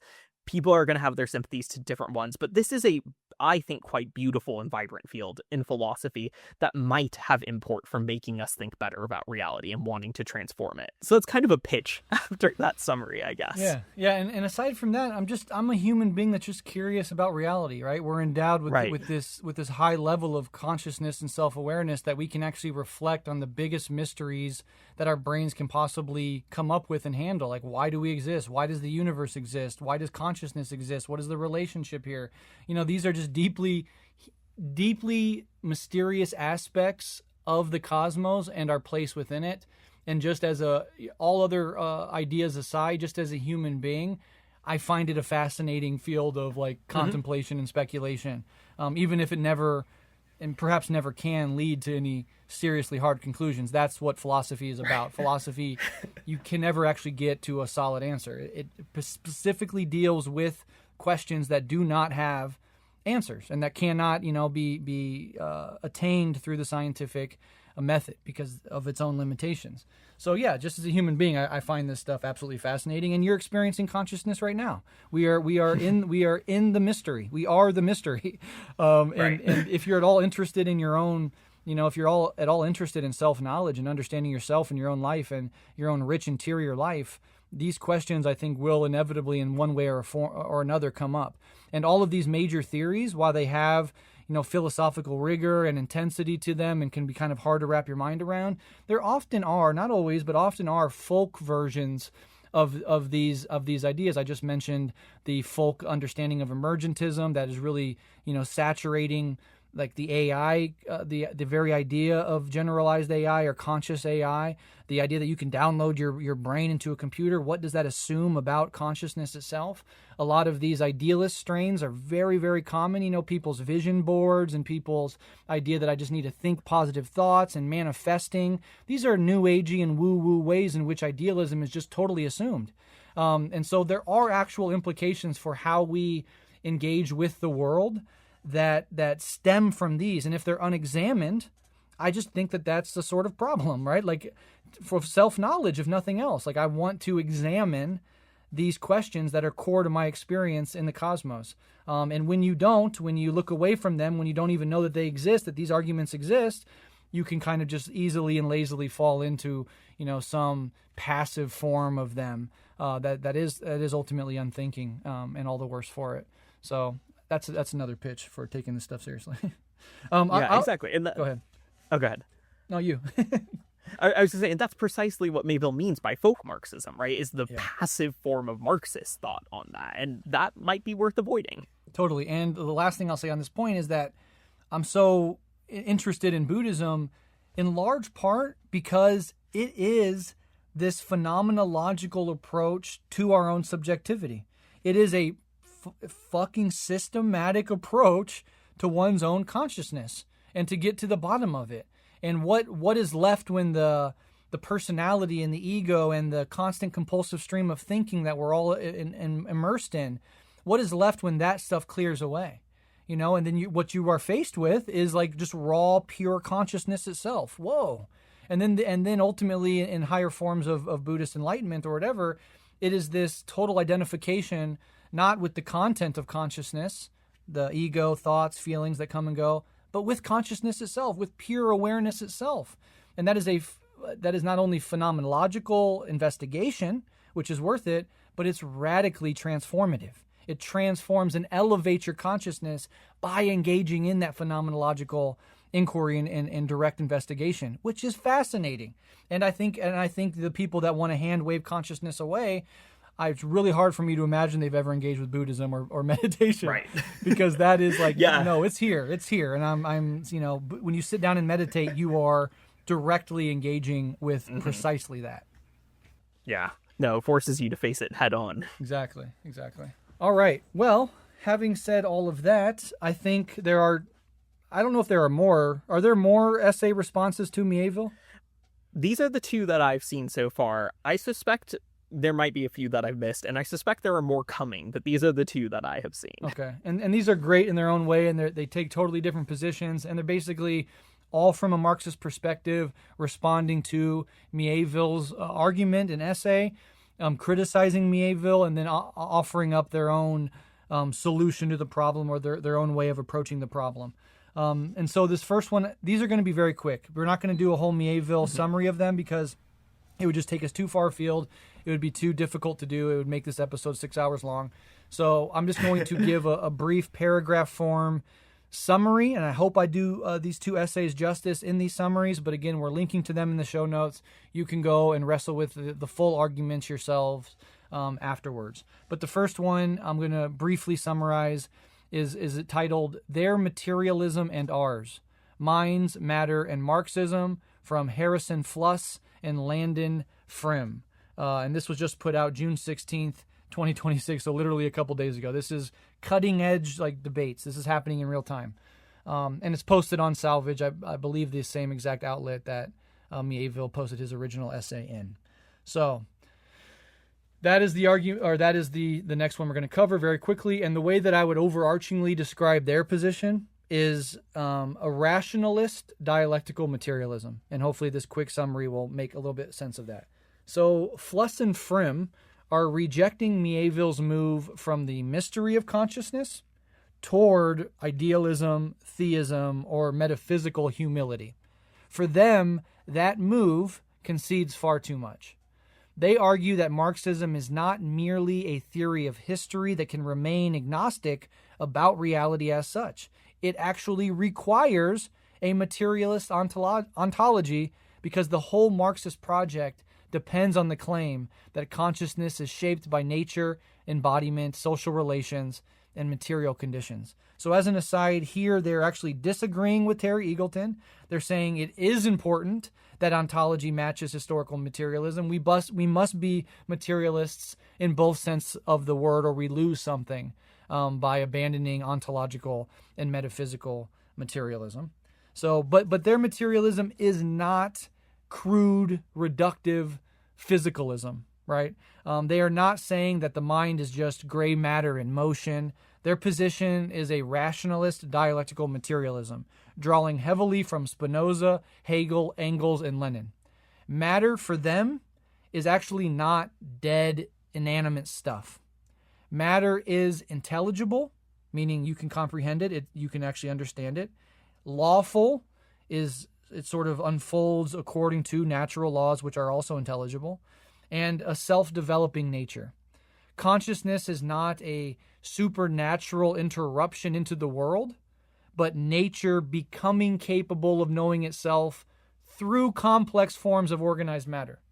So where Miéville sees consciousness as a rupture in materialism, Fluss and Frim see it as a reason to deepen materialism, to understand mind as an emergent power of nature itself, and to defend Marxism as a politics grounded ultimately in the sort of rational intelligibility of the real.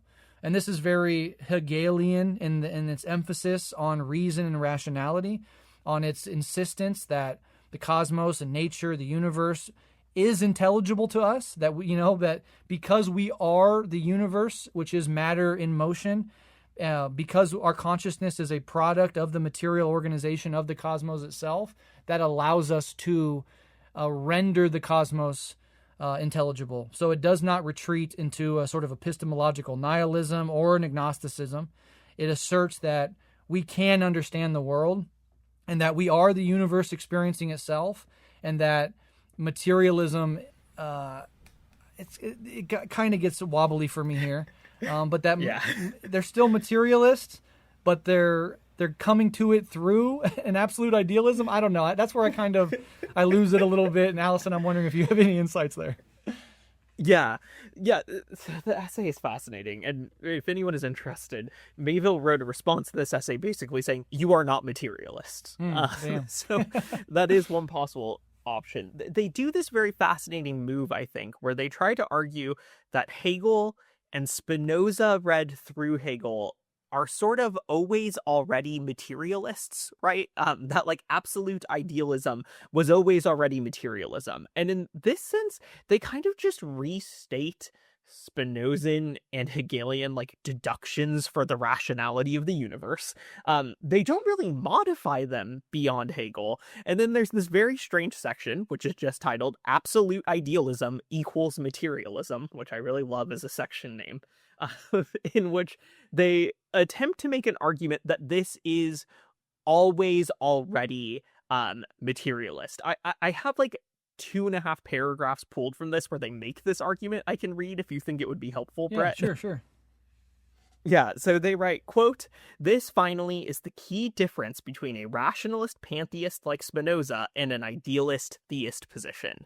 The shining forth of nature, the existence of modally distinct things, is never a choice or a brute contingent fact, nor even a matter of inborn generosity or love, but rather follows from infinite nature itself. And materialism is just this plenum, a separation of finite things distinct in themselves and external to one another, yet all conditioned by the same intelligible laws.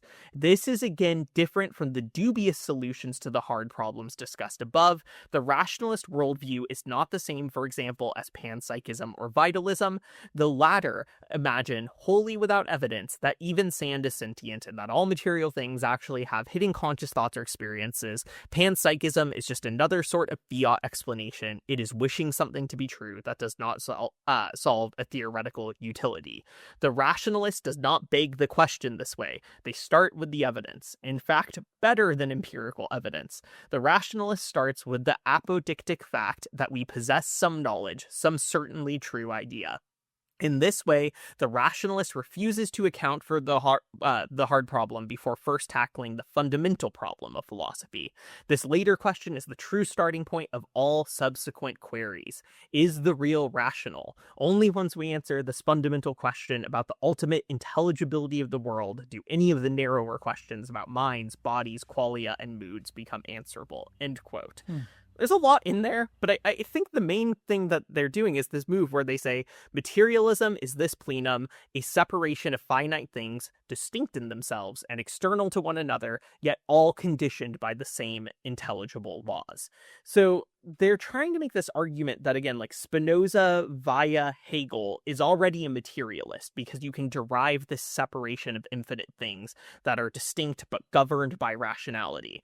And I think it's a very clever move, but I think a fair response, and I think you're kind of gesturing towards that, is like, is that what people mean when they say materialism?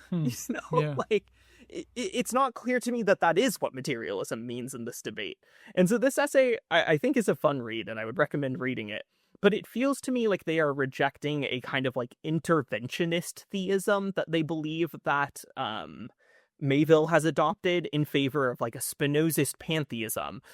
But that might just be two competing idealisms rather than a materialist rejection of Miéville's position here. That's kind of, I think, the tricky part. Does that make sense at all? Yeah, no, it is. And it's very difficult, and I don't have much more to say because I feel like if I try to keep explaining their position, I'll butcher it further and not be fair to it. Sure. So really the only way to resolve this particular confusion is for you to go read it yourself and see what you can pull out of it. I am skeptical of the rationalism and the emphasis on reason, that nature itself is intelligible ultimately to our minds, or which is just nature itself organizing itself to understand itself. Which I do like that aspect of it. I do like the dialectical materialism aspect. I'm skeptical of the rationalist aspect. Perhaps that skepticism is kind of rooted ultimately in my Buddhist framework, which is very skeptical of conceptual knowledge even as such, and thus the intelligibility of the real, as they put it, of reality itself. But again, I'm willing to admit that I might not understand their their full argumentation, and perhaps Sure. they could, in a real conversation, could enlighten me further on that. But fascinating move no matter what, and I respect it. Can I point to one thing that I do think is valuable in this essay, though, Please that do. I think is like fairly clear, at least? Yeah. Yeah, I think, the one thing I will say is, like, I think this essay does hit in a weird way, though, at the sense in which, like, metaphysics might matter, right? Because they do make this interesting argument that, like, socialism in the Marxist framework, which claims to be scientific socialism, they use the term can predict the future, which might be overstating the case. But certainly, like, Marxist scientific socialism does claim to have predictive value and through experimentation in the world, be able to formulate tactics and strategies for intervening in a way that requires some prediction. And they do kind of, I think, in a useful way in this essay say, like, if at the end of Miéville's essay, he's gesturing towards a god who just kind of solves everything by fiat, that is kind of weirdly incompatible with Marxism, right? Yes. Like a world where God just wills things into existence and intervenes based purely on divine whims probably is incompatible with scientific socialism. And I don't think that that's necessarily the view that Miéville is defending, but it is a like stark example of why like some metaphysics might actually be incompatible with Marxism in a useful way. And that is kind of what I really liked as a takeaway from this essay. It puts some of the political stake back into it, I think. Yeah, absolutely. I do like that part as well. Another way that I tried to sum this up in like a sentence is that, mind can emerge from matter. Because matter, I think what they're saying is like matter is not irrational stuff. Matter is intelligible nature, and mind is one of the higher forms that matter or that nature takes. So it is really interesting. It is Spinozist in that we are the universe waking up to itself, and it has this sort of historicity and this evolutionary unfolding process, which is very Hegelian. That's like over time, reality becomes more and more understood and intelligible as it itself sort of develops dialectically to higher forms of consciousness and self-understanding. So again, very interesting. It's one of those ones that I could only read once, and I think 2, 3, 5 reads could drive some of those points deeper home for me, but I didn't have time. For sure. All right. So there's one more here that is taking a third position that sort of is responding to Miéville, but is not at all what Fluss and Frimm are arguing for. And that is, what's the article called? Do you have it on hand? Yeah, Naturalized Dialectics, a response to Miéville's Beyond Folk Marxism. Right, by Joshua Nicholas Pineda. So my summary of this, and Alyson, tell me if you think this is getting close to it. Pineda is rejecting the shared assumption that the debate has to be framed as a grand metaphysical choice between matter, mind, or some awkward dualism between the two. He thinks Miéville is right to criticize crude physicalism, but wrong to revive substance metaphysics as the terrain on which consciousness has to be explained. For Pineda, the problem is not that matter cannot explain mind. The problem is that we are asking philosophy to provide one master ontology, right? One thing that explains everything in a sort of singular vocabulary, an overarching narrative, if you will. His alternative is what he calls naturalized dialectics, a non-reductive, scientific naturalism that accepts different levels of explanation. And this point I'm really sympathetic to, right? There's the biological explanation of reality, the psychological explanation of reality, the social level, the historical level, the ethical level, we could go on. And he does this without reducing them all to brain chemistry or dissolving them into some sort of idealism.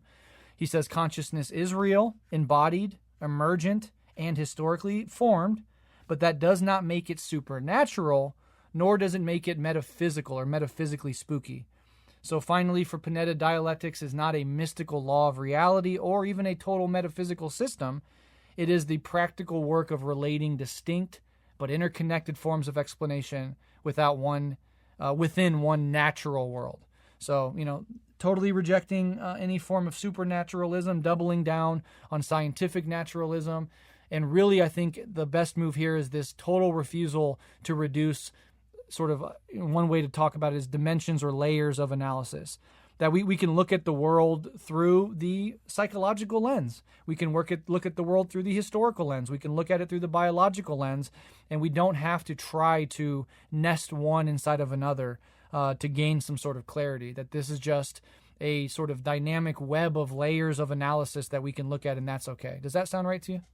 Yeah, I think that's a really good summary, right? This essay is like interesting because it solves the problem by basically just saying like the desire for a unified fundamental metaphysics is flawed, right? Right. Like philosophically, that's a losing game. And it, I think, yeah, makes this clever argument about levels of science and then like scopes of scientific explanation. And I think really there's this section that I thought was really cool where it goes beyond even just saying like, there's the biological and then there's the psychological, but even within a field of science like physics, the explanations might not be unified across different levels. So like in physics, quantum physics does not play nicely with our explanations for macro physical phenomena, but that doesn't mean that we then have to like build this spooky metaphysical solution to unify them, because science is always operating at these different levels and these different explanatory levels. And when science wants to do kind of like let's say speculative ontology, like saying, do atoms exist, and throwing out those ideas there, they're always for solving a problem within a given scope or within a given situation, rather than building a fundamental metaphysics. And so this essay just says, like, that's kind of a losing game to begin with, right? It sort of rejects the very, like, philosophical assumptions on which Miéville is operating here. And I think this is a more kind of sophisticated response. You would also have to reject the other essay completely, the Fluss and Frem essay, on the basis of this one, since they're also trying to do that kind of more fundamental metaphysics. And while Fluss and Frem kind of like take Hegel and affirm Hegel and this sort of like teleology in Hegel that the world is fundamentally structured according to rationality, this essay in Spectre that is really interestingly rejects that. And it actually, I think, does an interesting job saying that this is actually precisely a part of Hegel that Marx and Engels rejected, and that Marx and Engels set dialectics free from that sort of teleology and put it back into the forces of the classes struggling within history in this fascinating way. So to me, this essay feels much more easy to fit within Marxism than the other essay, perhaps, and I think offers an interesting response to Miéville that I hope he will respond to as well. I really, really enjoyed this essay. Yeah, I'm looking forward to the back and forths between these figures. I didn't even know that Miéville responded to Fluss and Frem, so that's really cool. I'll have to read that next. But yeah, I mean, I like Panetta's approach is really interesting. It really does walk away from both of the previous two essays as basic moves in a really interesting way.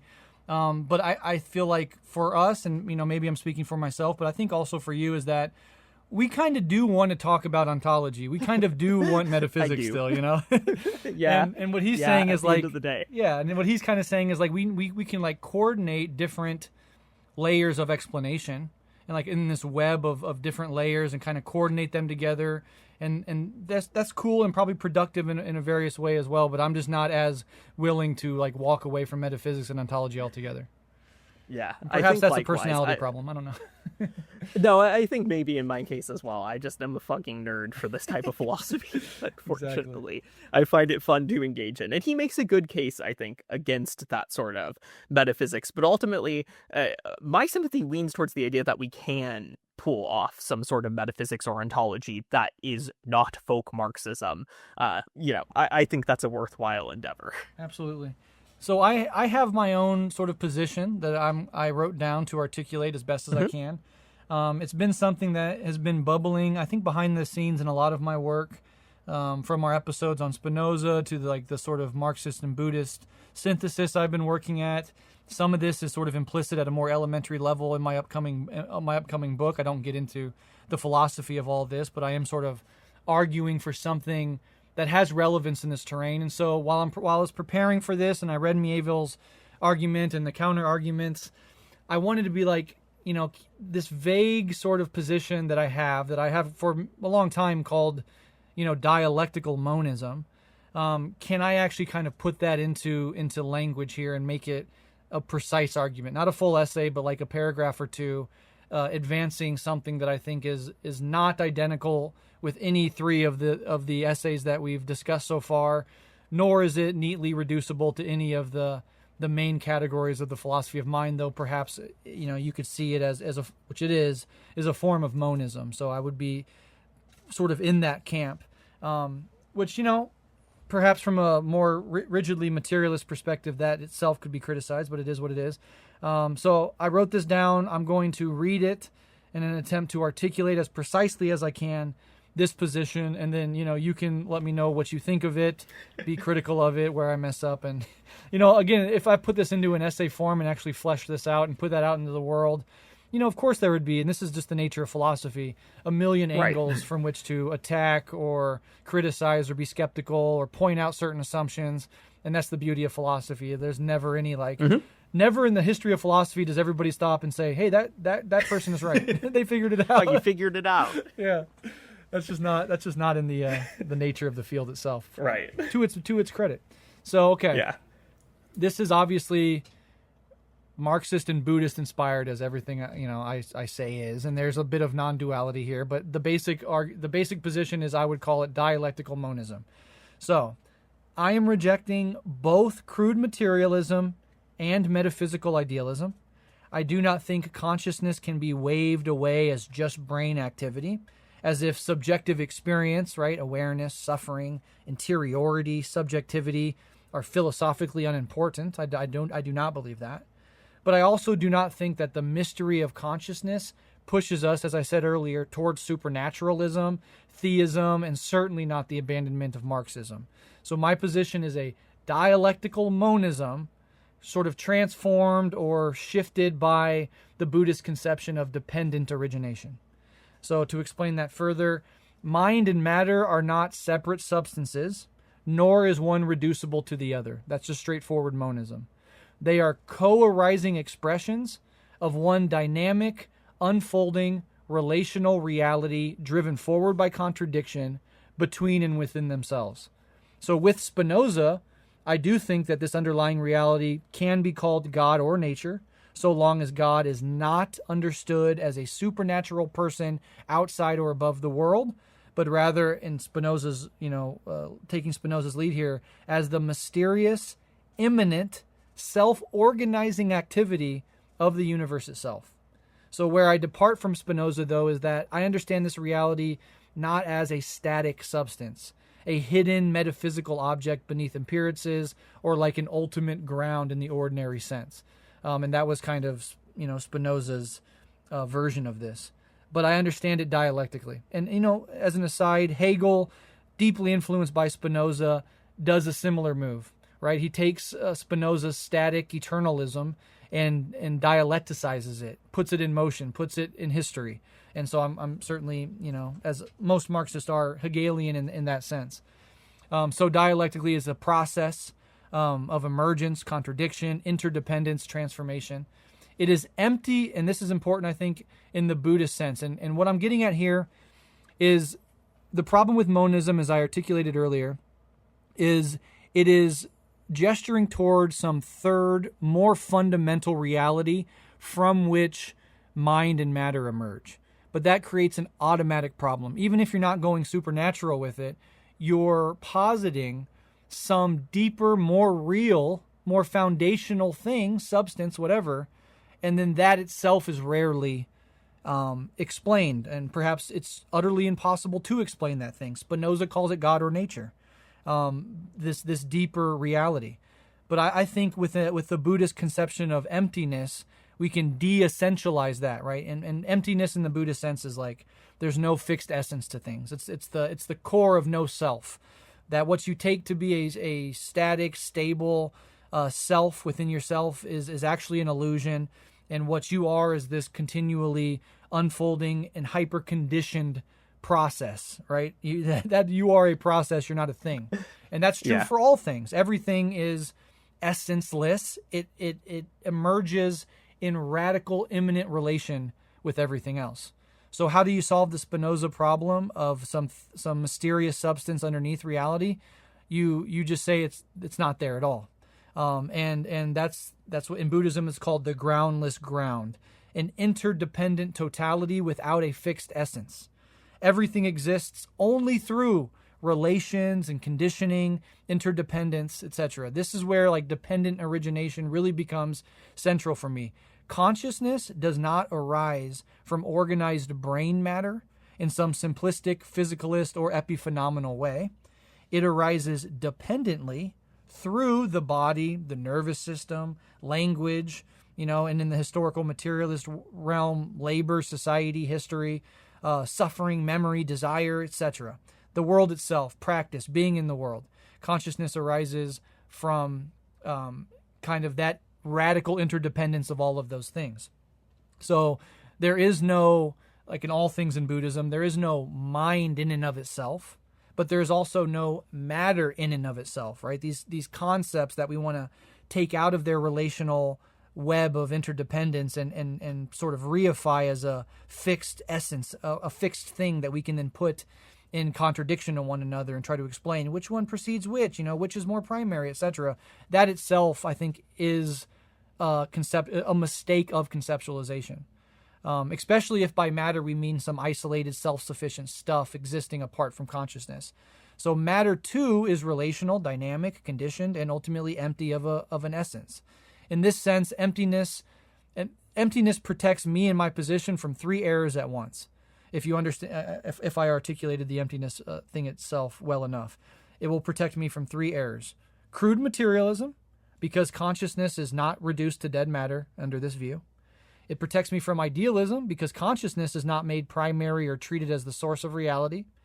And I think it defends me against static Spinozism because the one substance is not a frozen metaphysical block or some secret third thing beneath mind and matter, but rather is itself a dynamic unfolding web of dependent arising. That's all there is. This is where Marxism and Buddhism meet for me.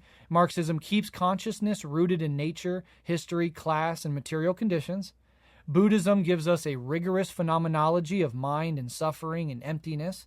Together, they allow us to totally affirm nature, science, and historical materialism, while also taking consciousness and, suffering, interiority, subjectivity itself with full seriousness, all without needing to nest one inside the other or explain one in terms of the other.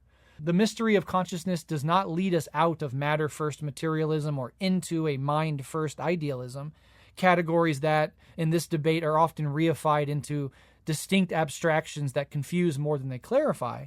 Rather, the mystery of consciousness leads us into a deeper, non-dual, dialectical understanding of mind, matter, and the universe.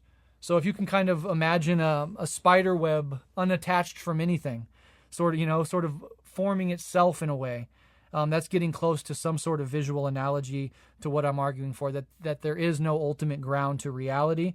There's still a monism there. The process unfolds historically and dialectically, but it is totally processual, totally relational, totally rooted in causes and conditions and interdependence, and is not ultimately rooted in any single thing or any other substance. Does that make sense? And what are your initial thoughts on that? Yeah, no, I think that makes sense. And I think, I'd love for you to write a whole book on just this question, frankly. I would certainly read it. I think a couple of thoughts up top. So to a very large degree, this is what I find compelling in Buddhism, is what you're gesturing at towards here. Because this is where I think Buddhism, if it is doing a monism, which I think you are arguing towards, is doing a very different kind of monism than, say, like monist Hinduism, right? And so, yes. Sorry, listeners, for tapping into yet another thing, but I think contrasting what you're doing with like Advaita Vedanta, for example, right? In Advaita Vedanta, I think there is a monism that has that kind of static mind as foundational, right? Atman and Brahman are identical to each other. And really what it comes down to is finding that thing. And I think in most articulations of this form of Hinduism I've heard, it is sort of unmoving, right? Like Atman is kind of this stable, eternalistic thing. And Buddhism, I think, does do this interesting thing with anatta and with emptiness of just getting rid of that, right?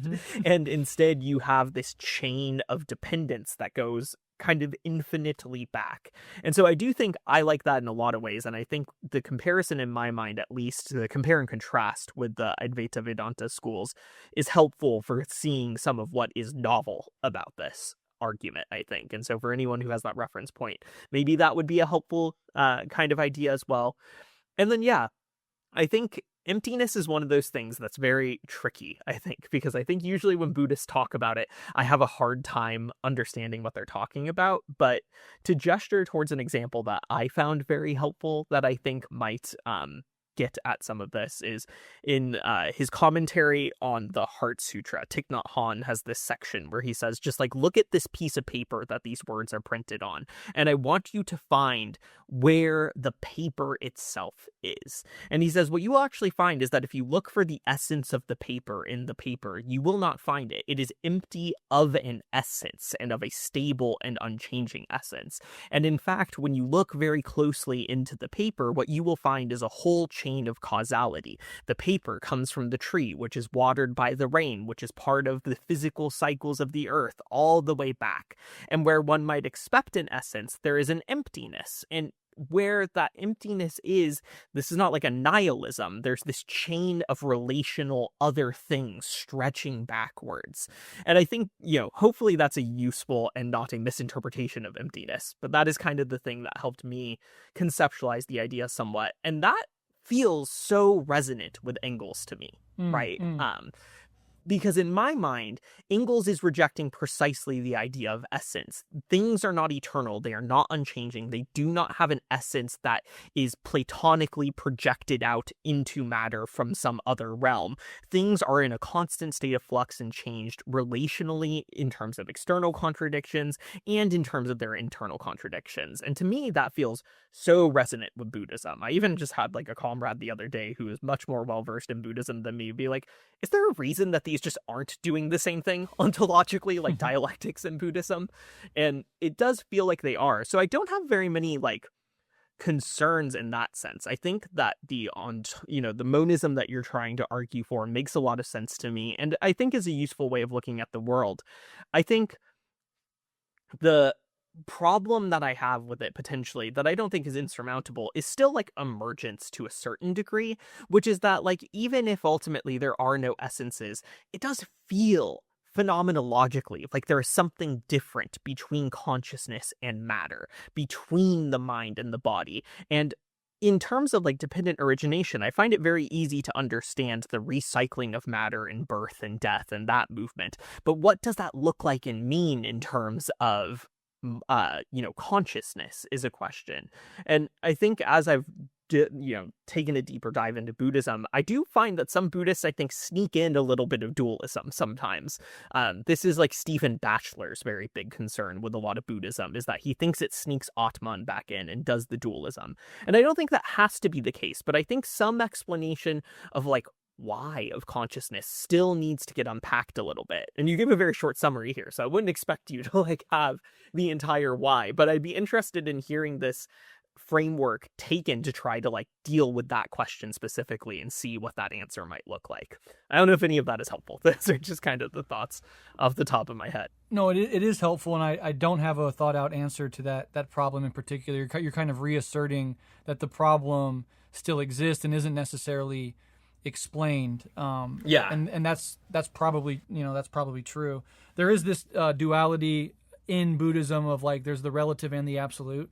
So things can be talked about on the relative level and then can be talked about in the non-dual absolute level, which can sometimes lead to various forms of confusion. Although Buddhism itself, arising out of Hinduism within India, kind of takes on a lot of that baggage in a very similar way that Christianity sort of emerges out of, ruptures from, but is also an interesting continuation of Judaism, and Islam as an Abrahamic religion as well. So these things kind of evolve out of each other. There's a reaction to them, a rupture from them, and then a carrying forward of them. And then as Buddhism spreads, it emphasizes different things, right? Zen Buddhism is different than, Theravada Buddhism from Burmese teachers, which is different than Tibetan Buddhism.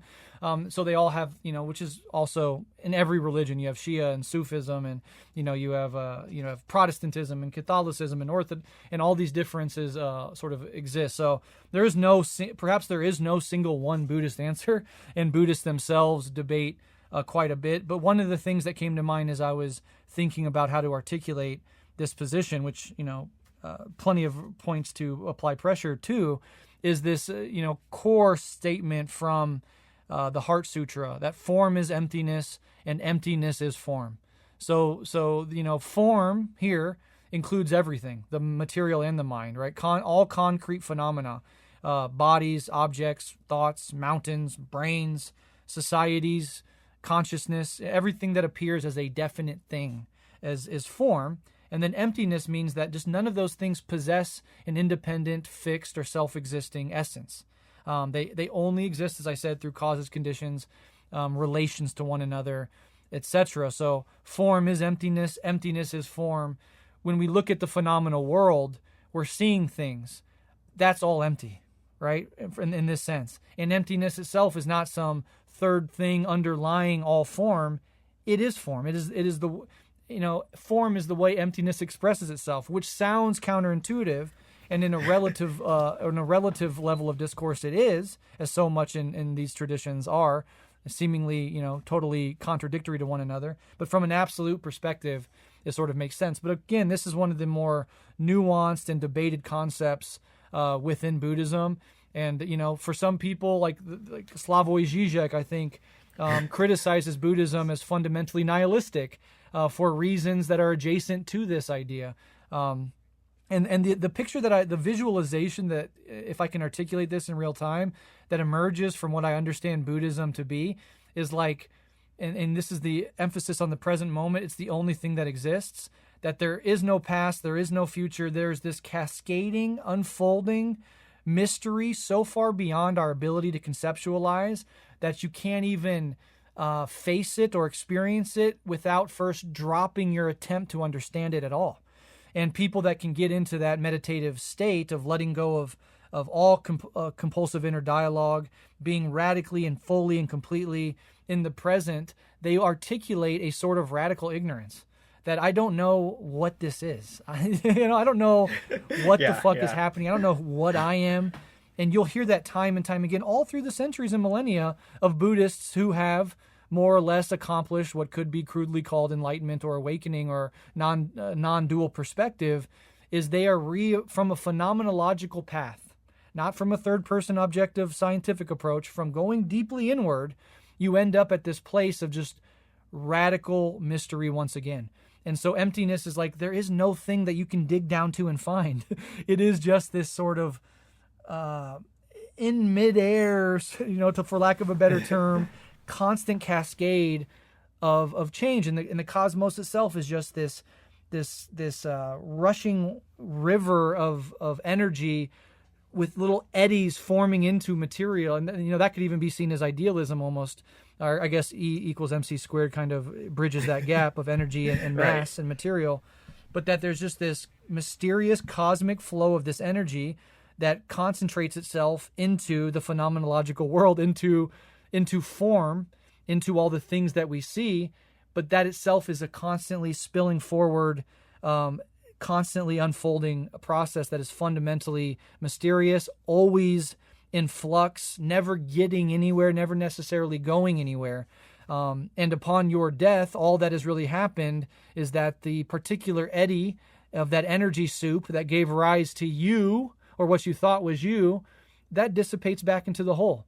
And so there actually was no separation ever to begin with. Separation is an illusion of thinking there's a fixed essence that you call you, behind your eyes, between your ears, looking out at a world that is separate from you, that is ultimately all washed away. And there's some resonance with that in science if you go down to, the level of like, what's the deepest level we can understand of reality unfolding. You get into like quarks and atoms and things like that.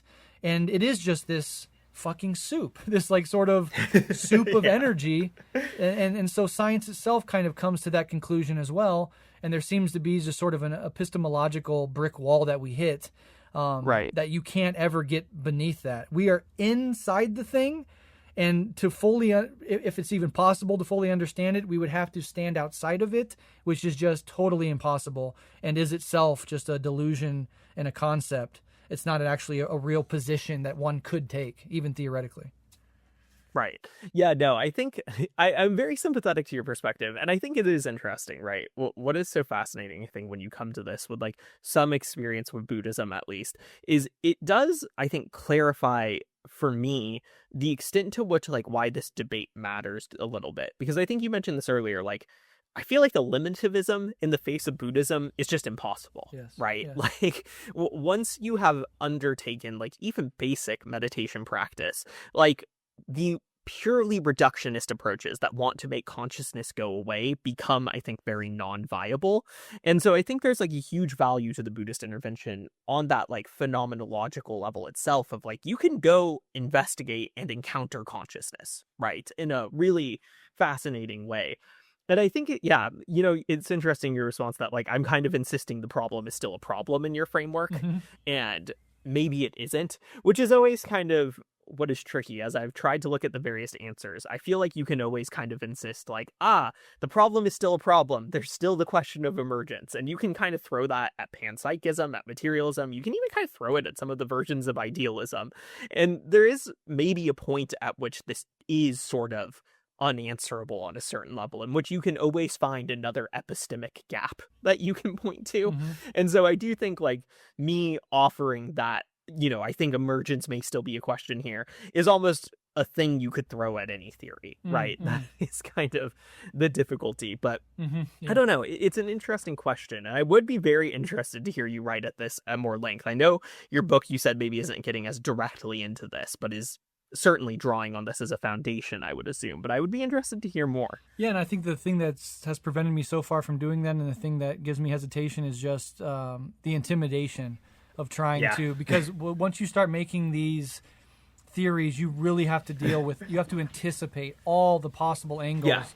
And that's a lot of work. That's a lot of like reading the entire philosophy of mind sort of stuff. It still could be, a lot of times in philosophy, it's not that you've read every single thing and you're resolving once and for all, all the tensions and the contradictions, but it's like, hey, I'm throwing this out there as an intervention, wrestle with this. And of course people do. Yes. Of course people do. But like, that's actually the role of a philosopher, is like to think more and deeply and to make weird interventions. And even if you don't believe it yourself, be like, this is a path that could be taken. What do you think of this? And then other people come and they hit it from angles you didn't anticipate, and then things move forward like that, right? So, I mean, yeah.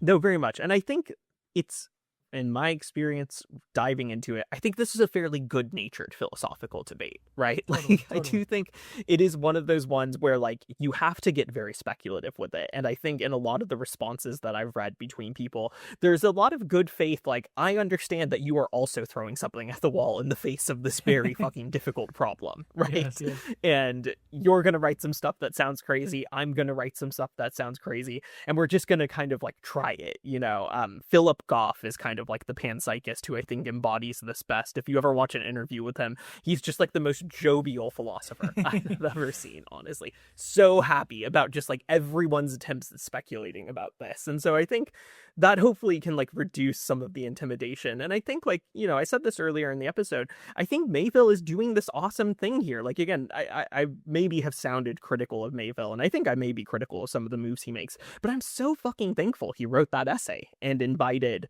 Marxists to intervene and step into this field and try to wrestle with these questions, because I think it is just like a very good-natured opening salvo to what is now producing these pretty fascinating and complex essays.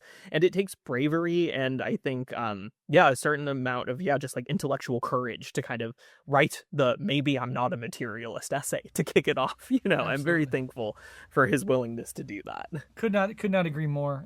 I love it. It's great. I love all of the different versions of these arguments and the different essays that people will put forward. I think it is generative. It is productive.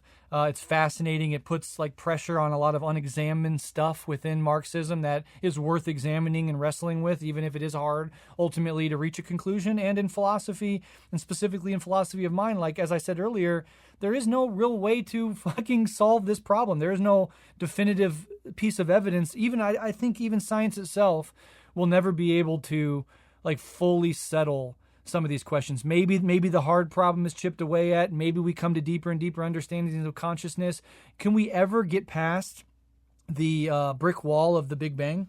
Can we ever know the foundation beneath reality itself, or what came before it, or how it was produced? Or will that always remain, by definition, speculative? It doesn't mean we shouldn't wrestle with it. It doesn't mean that we can't think about it in increasingly clear-sighted and wide-eyed ways. But perhaps some of these things will never, ever, by their very nature, be able to be understood by perhaps any intelligence in the cosmos. And maybe that's just a brute fact of the world we have to live in. And I think the Buddhists have an interesting move here, which is, aside from all the Buddhist philosophy I just vomited up, they would just say, drop all this. And just phenomenal. Yeah. It is Buddhism at the end of the day, even though there's a whole libraries full of Buddhist philosophy and all this, and Buddhist psychology and all this. Buddhism at the end of the day is a radical phenomenology of immanence. It says, what is it like to be here completely, totally now, without any delusions of separation, with a radical, absolute, non-dual perspective, and just to be in this as it's unfolding, as it's happening, without any attempt to separate yourself through conceptualization. I mean, the whole point of koans and Zen Buddhism is precisely to frustrate the intellect that wants to understand. And so if you take seriously the idea that, some of these things are irresolvable, we'll never be able to resolve them, there's another move you can make, which is just letting go of conceptualization itself. And meditation is precisely a systematic process by which you train your mind to do precisely that, and you don't ever come to a conclusion about any of this stuff. You've given up the search to answer these questions at all. And there's a certain sort of peace and perhaps a certain sort of truth that can be revealed by taking that particular path of, again, radical phenomenology of immanence within Buddhist meditation as a practice. So I think that's always out there, especially to the Western mind, the Western philosophical mind. The Western scientific mind. I don't mean to, participate in these silly, simplistic dualities of East and West, but you know what I mean by that. This hyper-rational, starting with Aristotle and Plato, and this attempt to use words and understand. There's a path there, and it gets you somewhere. It gets you in really interesting places. You can build rockets and science and medicine, but there's a whole nother path that the East, I think, has really formalized in ways that Western traditions haven't and are sometimes completely oblivious of, that just take a whole different path, which is often very counterintuitive to the scientist and to the philosopher. Not that they're unimportant, not that what they're doing isn't meaningful or generative, but just that there is this radically different thing you can do that just drops the whole charade together and immerses itself in the mystery of the unfolding, right? Yeah, I'm glad you said that too, because literally last night I was talking about this problem with one of my comrades who's a Buddhist, and they were just like, it's a very interesting question. I think perhaps the amount that you're worried about it is just folly. And you should consider that as a possibility. Maybe the universe is conscious. Does it really matter? Yeah, I did appreciate that reframing. Absolutely. But of course, both are important, right? Yes, absolutely. You got to do both. You can't just retreat from all attempts to understand either. So. Yeah. But yeah, okay. Do you have any other thoughts on this, or do you think we did a decent job of trying to cover this difficult terrain? Yeah, I hope we did a decent job. I think, we've gone very broad about what the debate is so far, both in philosophy more broadly and the debate following Miéville's piece. And yeah, I just hope that at least some subset of our listeners find this useful and interesting. Again, if you just really don't think this matters, it's not gonna hurt me at all if you just skip this episode. Maybe it's just one of those topics that is not for everyone. But I think for those who are interested in the philosophical sides of Marxism, hopefully this gives you a little bit to chew on, and maybe even to start to do some of the speculative work that I think Miéville is demanding that we take on. It would be cool if this inspired people to think about this a little bit more. That's sort of my hope with it, at least. Absolutely. I agree with you. I appreciate you bringing this to my attention, and we did our best to sort of articulate this debate, get people thinking about it. Not for everybody, but I still, it's deeply within my sort of wheelhouse of interest, and it's challenging as in the way that philosophy always is. But I hope people find this generative, get something out of it, and then just start examining sort of your own assumptions and does this tension really exist? Is it important to resolve? What do I actually think about these questions? And that in and of itself, I think, is a productive way to continue your own intellectual development, your own development of your knowledge of self, and just broadening your horizons of understanding and wrestling with some of the deepest questions our species has ever asked. And at the end of the day, that's my love of philosophy, is that it is asking some of the deepest, most impossible questions that the human mind can possibly generate and actually trying to work through them. And that's why I have a deep love, abiding and lifelong, for philosophy, and I always light up whenever I get to engage with it. So this has been fun. Perfect. All right. With that said, love and solidarity. Talk to you soon.